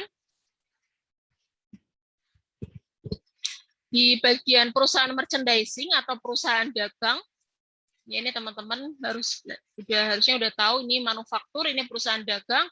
Dia konsepnya adalah beli, ya beli inventory, kemudian jual. Ya, jadi di sini tidak ada proses pengolahan ya, jadi dia beli inventory, kemudian dia jual. Kemudian yang terakhir adalah perusahaan jasa ya, jadi ya dia memberikan jasa gitu. Jadi ada 3 tipe perusahaan ya, bahan baku, barang jadi ini untuk manufaktur, kemudian kalau merchandising atau perusahaan dagang itu dia beli kemudian dijual. Contohnya dari perusahaan merchandise itu adalah supermarket ya, kayak Carrefour gitu ya, itu kan mereka beli inventorinya, produk-produk kemudian langsung jual, tidak ada proses pengolahan bahan baku gitu ya. Nah, maka terkait dengan cost ya, cost itu nanti kita akan bahas untuk yang konsep perusahaan manufaktur ya, karena di situ kita akan menghitung yang namanya cost of goods sold, COGS ya, atau HPP. Ya, kita akan menghitung HPP-nya ya, sebuah produk itu asal muasalnya kita dapat nilai HPP itu dari mana. Kalau ada komponen ya, ada DM ya, ada DL, ada overhead. Yaitu cara mendapatkan HPP-nya gimana? Kalau kita ketika menghitung income statement, ya itu kan kita langsung dapat nilai HPP-nya, gitu ya. Kemudian nanti kita bisa menghitung gross margin-nya berapa, ya. Tapi ketika dalam cost accounting, ya kita akan breakdown, ya. Kira-kira, sorry ini suara saya agak keras ya, karena saingan sama Jen. Jadi kita akan cari tahu cara mendapatkan HPP itu gimana sih kalau kita ketahui ya dari sebuah produk itu adalah DM-nya, DL dan OH gitu ya. Kemudian selanjutnya nah ini ya. Tipe ya inventory pada manufaktur ya. Ada yang namanya direct material ya, itu adalah sumber daya in stock and available for use. Jadi direct material itu adalah konsepnya sumber daya yang dia bentuknya bisa stok ya atau tersedia untuk digunakan gitu ya. Ada direct material, kemudian ada intinya ini adalah bahan baku ya, bahan baku, kemudian ada work in process ya. Work in process adalah berarti bahan baku yang mulai diproses atau diolah, jadi dia belum jadi tapi sudah diproses ya, artinya ya tadi ya in progress ya, atau ini ya progress. Jadi dia sudah bahan baku sudah dikerjakan tapi belum jadi, maka di situ namanya adalah WIP, work in process ya. Ketika barang tersebut sudah selesai dikerjakan atau diolah, maka akan menjadi finished good ya. Maka finished good ini nanti produk yang sudah selesai dan siap untuk dijual gitu ya. Oke. Nah, kemudian di sini ada tipe-tipe dari cost sebuah produk. Itu ada direct material, ya tadi yang sudah kita jelaskan ya, bahan baku yang berkaitan dengan ya, berkaitan atau menjadi bagian dari cost object itu sendiri ya. Become part of cost object. Nih ya. Kemudian kalau direct labor itu adalah kompensasi ya untuk manufacturing labor yang can be traced ya ke cost object. Jadi adalah tenaga kerja langsung, cost untuk tenaga kerja langsung yang bisa ditelusuri langsung ke cost object-nya. Ini direct labor. Kemudian ada indirect manufacturing ya, atau ini tadi nama lainnya adalah manufacturing overhead. Ya, pengertiannya adalah sama, berarti cost pabrik ya, factory cost yang tidak bisa ditelusur ke produk secara mudah ya, sehingga dia metodenya adalah menggunakan alokasi gitu ya. Kemudian karena tidak bisa ini kan, that are not traceable ya, tidak bisa ditelusur, sehingga dia menggunakan metode alokasi. Kemudian selanjutnya adalah di sini ada konsep ya perbedaan antara inventoriable cost dan period cost ya. Jadi yang dimaksud dengan inventoriable cost itu adalah cost yang berhubungan dengan produksi produknya, gitu ya. Jadi ada direct material, ada direct labor, ada manufacturing overhead. Itu disebut dengan inventoriable cost ya. Jadi cost yang berhubungan dengan produksi produknya. Ya. Sedangkan period cost ya, contoh dari period cost itu misalnya apa ya? Distribution cost, ya, kemudian R&D cost, ya, kemudian apalagi misalnya marketing cost ya, cost-cost yang hanya terjadi pada periode tersebut gitu ya. Jadi nanti kalau periode pengerjaannya sudah berubah, ya, sudah pindah ke tahun berikutnya atau pindah ke periode berikutnya, maka cost ini juga nilainya akan berubah, gitu ya. Maka di sini ada perbedaan inventoriable itu adalah cost yang berhubungan dengan produksi produk, ada DM, DL, dan OH, sedangkan period cost itu contohnya ini. Oke. Kemudian, nah ini ya, alur dalam menyusun HPP ya, cost of goods sold ya. Jadi sebenarnya goals-nya adalah teman-teman mendapatkan ini ya, HPP ya, karena biasanya kan ketika teman-teman menyusun laporan keuangan ya, income statement, teman-teman sudah mendapat nilai HPP-nya ya berapa gitu, sehingga teman-teman dari revenue dikurang HPP bisa ketemu gross margin ya. Gross margin dikurang period cost, ini yang dimaksud dengan period cost ya, nanti bisa mendapatkan income atau loss-nya. Jadi revenue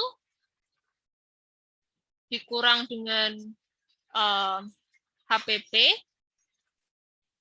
jadi gross margin ya, kemudian dikurang dengan period cost ya, ketemu ini ya, operating income-nya. Nah, sekarang karena kita belajar cost accounting, maka kita cari tahu ya, HPP ini dapatnya dari mana. Ya, maka kita mulainya dari sini. Ya. Jadi dimulai dari ada yang namanya tadi inventoriable cost, itu adalah cost-cost yang berhubungan dengan produksi produk, ada direct material, ada direct labor, ada manufacturing overhead. Ini DM, ini DL, ini MOH. Ya. Kemudian dari DM, DL, dan OH itu nanti kita proses menjadi work in process. Ya. Kemudian muncul yang namanya COGM. Ya. COGM, cost of goods manufacture, ya. Kemudian ada diolah lagi menjadi finished good, ya. Kalau sudah finished good kan berarti barangnya sudah jadi ya atau complete. Kemudian ada proses penjualan, sales. Kemudian nanti di sini akan muncul yang namanya HPP. Ya, gitu. Jadi asal dari HPP itu adalah dari DM, DLOH, ya, ada komponen beginning inventory, ya, ada ending inventory yang diinginkan, ya, kemudian nanti kita akan muncul COGM. Nah, untuk ilustrasinya teman-teman bisa melihat di sini ya. Ini, jadi ada panel A, ada panel B, ini ya. Ini panel A, ada panel B. Nah, ketika teman-teman akan biasanya kan, ya, ketika teman-teman menyusun income statement kan biasanya HPP-nya ya, HPP-nya sudah diketahui, cost of goods sold-nya. Nah, kita akan cari ini ya. Maka untuk mendapatkan COGS ini ya, itu teman-teman harus menyelesaikan dulu ini tampilan di income statement ya. Income statement ya.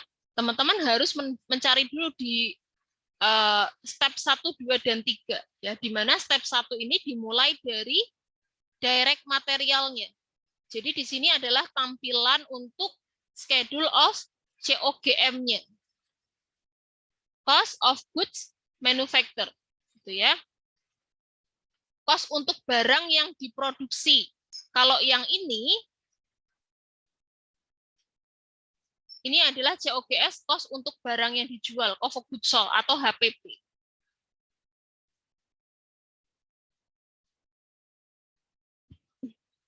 Ya, maka sebelum mendapatkan HPP, teman-teman harus bisa mendapatkan COGM-nya dulu. Ya, cara mencarinya gimana? Dimulai dari direct material ya. Ini komponen direct material. Jadi di dalam direct material itu pasti perusahaan punya yang namanya persediaan awal. Persediaan awal untuk apa? Ya persediaan awal untuk direct material. Jadi misalnya dari periode sebelumnya misalkan ya. Kalau misalnya dari periode sebelumnya 31 Desember 2010 itu akan menjadi beginning inventory 1 Januari 2011. Ya, jadi ending inventory di tahun sebelumnya akan menjadi beginning inventory di tahun berikutnya. Ya, jadi ini misalkan masih ada stok ya persediaan untuk direct material ya di awal bulan Januari tahun 2011 ya sebesar 11.000. Kemudian pada periode Januari juga ya di 2011 di tahun 2011 ya perusahaan itu melakukan pembelian lagi tambahan direct material. Maka kita tambahkan ya dari persediaan awal kita tambahkan dengan pembeliannya. Maka di sini akan muncul yang namanya direct material available for use atau cost of direct material bahan baku yang tersedia untuk digunakan ya sebesar 84.000. Nah, kemudian kita kurangkan dengan ending inventory. Artinya ending inventory ini adalah kira-kira pada tahun tersebut atau periode tersebut kita menginginkan kita punya stok di akhir periode itu berapa, kita mau stok berapa, ya kita mau ada persediaan berapa, gitu ya. Ternyata di sini mereka menginginkan ada ending inventory-nya adalah 8.000, sehingga di akhir kita bisa mengetahui, ya ini dikurang ya, kita mengetahui berarti total ya direct material yang digunakan pada periode tersebut adalah sebesar cost-nya 76.000. Ya, asal muasalnya dari beginning inventory ditambah pembelian ya muncul direct material yang available for use tersedia untuk digunakan, kita kurangkan dengan di periode tersebut kita mau persediaannya itu ending inventory-nya berapa. Sehingga kita bisa mengetahui berapa total direct material yang kita gunakan.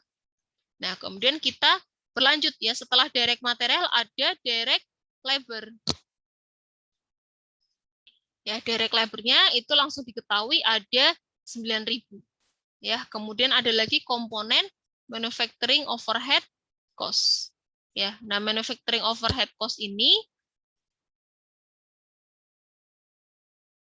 contohnya macam-macam ya. Di sini ada indirect labor ya. Ini ada, kalau ini ada direct labor, ini ada indirect labor.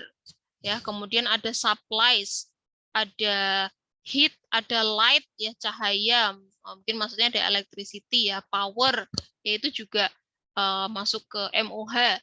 Ada depresiasi ya, depresiasi gedungnya, depresiasi peralatannya, misalnya mesinnya, dan biaya lain-lain ya yang terkait dengan overhead. Jadi ini overhead-nya dirinci ya, macam-macam bentuknya. Total dari manufacturing overhead-nya adalah 20.000. Sehingga manufacturing cost-nya ya itu kita jumlahkan ya. Total ada 105, yaitu menambahkan antara direct material ya, direct labor dan overhead ya. Maka muncul total manufacturing overhead-nya sebesar 105.000 ya. Kemudian di langkah ketiga ya teman-teman itu akan menghitung ini COGM-nya ya, cost of good manufacture yang nanti akan digunakan dalam menghitung HPP COGM. Ya, jadi manufacturing cost-nya ya yang tadi 105 tadi, kemudian ditambah dengan beginning WIP, ya, jadi adalah ada persediaan yang masih dalam proses tapi itu berasal dari ending inventory periode yang lalu. Jadi ending inventory periode lalu kan jadi beginning inventory periode berjalan. Gitu ya. Jadi ada beginning WIP, kemudian di sini totalnya adalah menjadi total manufacturing cost to account ya. Jadi total cost manufaktur gitu ya intinya. Kemudian kita kurangkan juga dengan kira-kira ending WIP inventory-nya tuh berapa ya. 7.000, maka kita akan menemukan COGM-nya ya sebesar 104. Maka nilai COGM ini yang akan kita gunakan dalam perhitungan income statement. Sorry ya kalau tadi suaranya agak besar dan kencang karena hujannya cukup deras. Oke, di sini ya. Nah, ini sepertinya terbalik ya. Jadi ini harusnya COGM-nya adalah yang di sini. Ini antara yang ini dengan ini terbalik. Jadi ini harusnya adalah COGM dari panel B. Terus yang 126 ini adalah cost of goods available for sale. Ya, ini available for sale. Oke. Ya. Jadi cara menghitung HPP-nya ya berarti adalah dari beginning finish good ya. Kalau tadi untuk menghitung COGM itu konsepnya adalah WIP ya, pakai beginning WIP, pakai ending WIP. Sedangkan kalau untuk COGS itu adalah untuk barang yang sudah jadi ya. Jadi beginning finish good-nya berapa ya di awal periode, kemudian ditambah ini COGM-nya dari panel B yang tadi yang sudah kita hitung. Ini 104 ya, kemudian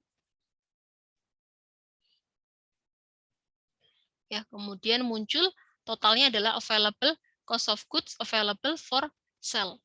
Ya, kemudian kita kurangkan dengan ending finished good inventory yang akan kita inginkan ya di akhir periode sebesar 18.000, maka kita menemukan HPP-nya atau cost of goods sold-nya sebesar 108.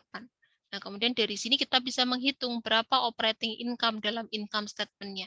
Revenue kita kurangkan dengan HPP, hasilnya adalah gross margin ya atau laba kotor ya atau gross profit. Kemudian kita kurangkan dengan period cost-nya ya ada R&D, ada tadi desain, marketing dan sebagainya. Ini jadi ini masuk ke dalam period cost ya. Maka akan dihasilkan operating income ya. Ini cara mendapatkan operating income atau di sini lebih tepatnya kita akan mencari ini ya HPP. Jadi nanti salah satu tujuan juga selain teman-teman tadi misalnya yang di awal saya bilang teman-teman bisa menggambarkan grafik ya cost behavior, itu teman-teman juga bisa menghitung HPP cost of goods sold atau COGM. Jadi nanti kalau misalnya saya minta hitung COGM-nya, hitung COGS-nya, teman-teman bisa menghitung ya dengan menggunakan cara ini. Oke, kemudian selanjutnya adalah, nah di sini ada istilah-istilah yang lain ya yang masih berhubungan juga dengan cost. Ada yang namanya prime cost. Jadi prime itu utama ya. Cost utama itu adalah yang hubungannya yaitu atau merefer atau merujuk pada material dan labor ya. Semua direct manufacturing of cost gitu. Jadi prime cost itu biasanya kaitannya dengan semua direct manufacturing cost. Berarti kalau direct itu kan berarti ada direct material dan direct labor. Jadi prime cost itu hanya ada dua, direct material dan direct labor. Sedangkan conversion cost itu adalah cost yang digunakan untuk mengconvert. Ya, convert itu kan artinya merubah ya. Cost yang digunakan untuk mengubah atau mengconvert bahan baku menjadi barang jadi. Ya, artinya karena mengubah bahan baku menjadi barang jadi, ya ini kan mengubah, convert, maka di sini muncul convert cost, conversion cost, ya. Artinya cost yang masuk ke dalam conversion cost itu adalah selain bahan baku. Ya, berarti di situ ada direct labor dan manufacturing cost. Gitu ya. Kalau tadi prime cost itu adalah ada DM dan DL, semua yang berhubungan dengan direct cost. Sedangkan conversion cost itu adalah cost yang digunakan untuk mengubah bahan baku menjadi barang jadi. Artinya, cost yang masuk ke dalam conversion cost itu selain direct material. Ya, berarti itu ada direct labor sama overhead. Ya, ini ada direct labor, ini MOH. Gitu ya. Kemudian ada juga yang disebut dengan overtime labor cost. Ya, kemudian selanjutnya, oke, sudah selesai ya. Jadi ini konsep-konsep yang perlu teman-teman pelajari ya. Intinya teman-teman bisa membedakan apa itu direct, apa itu indirect, kemudian cost behavior-nya apakah masuk ke variabel, fix atau mix gitu ya. Kemudian cara menghitung COGS, COGM ya, cara membuat ilustrasi dari cost behavior itu teman-teman harus bisa. Oke, kita coba lihat jawaban yang tadi. Mungkin ini saya coba stop dulu ya recordnya. Ada yang mau ditanyakan dulu terkait dengan materi ini? Sebelum saya tutup recordingnya.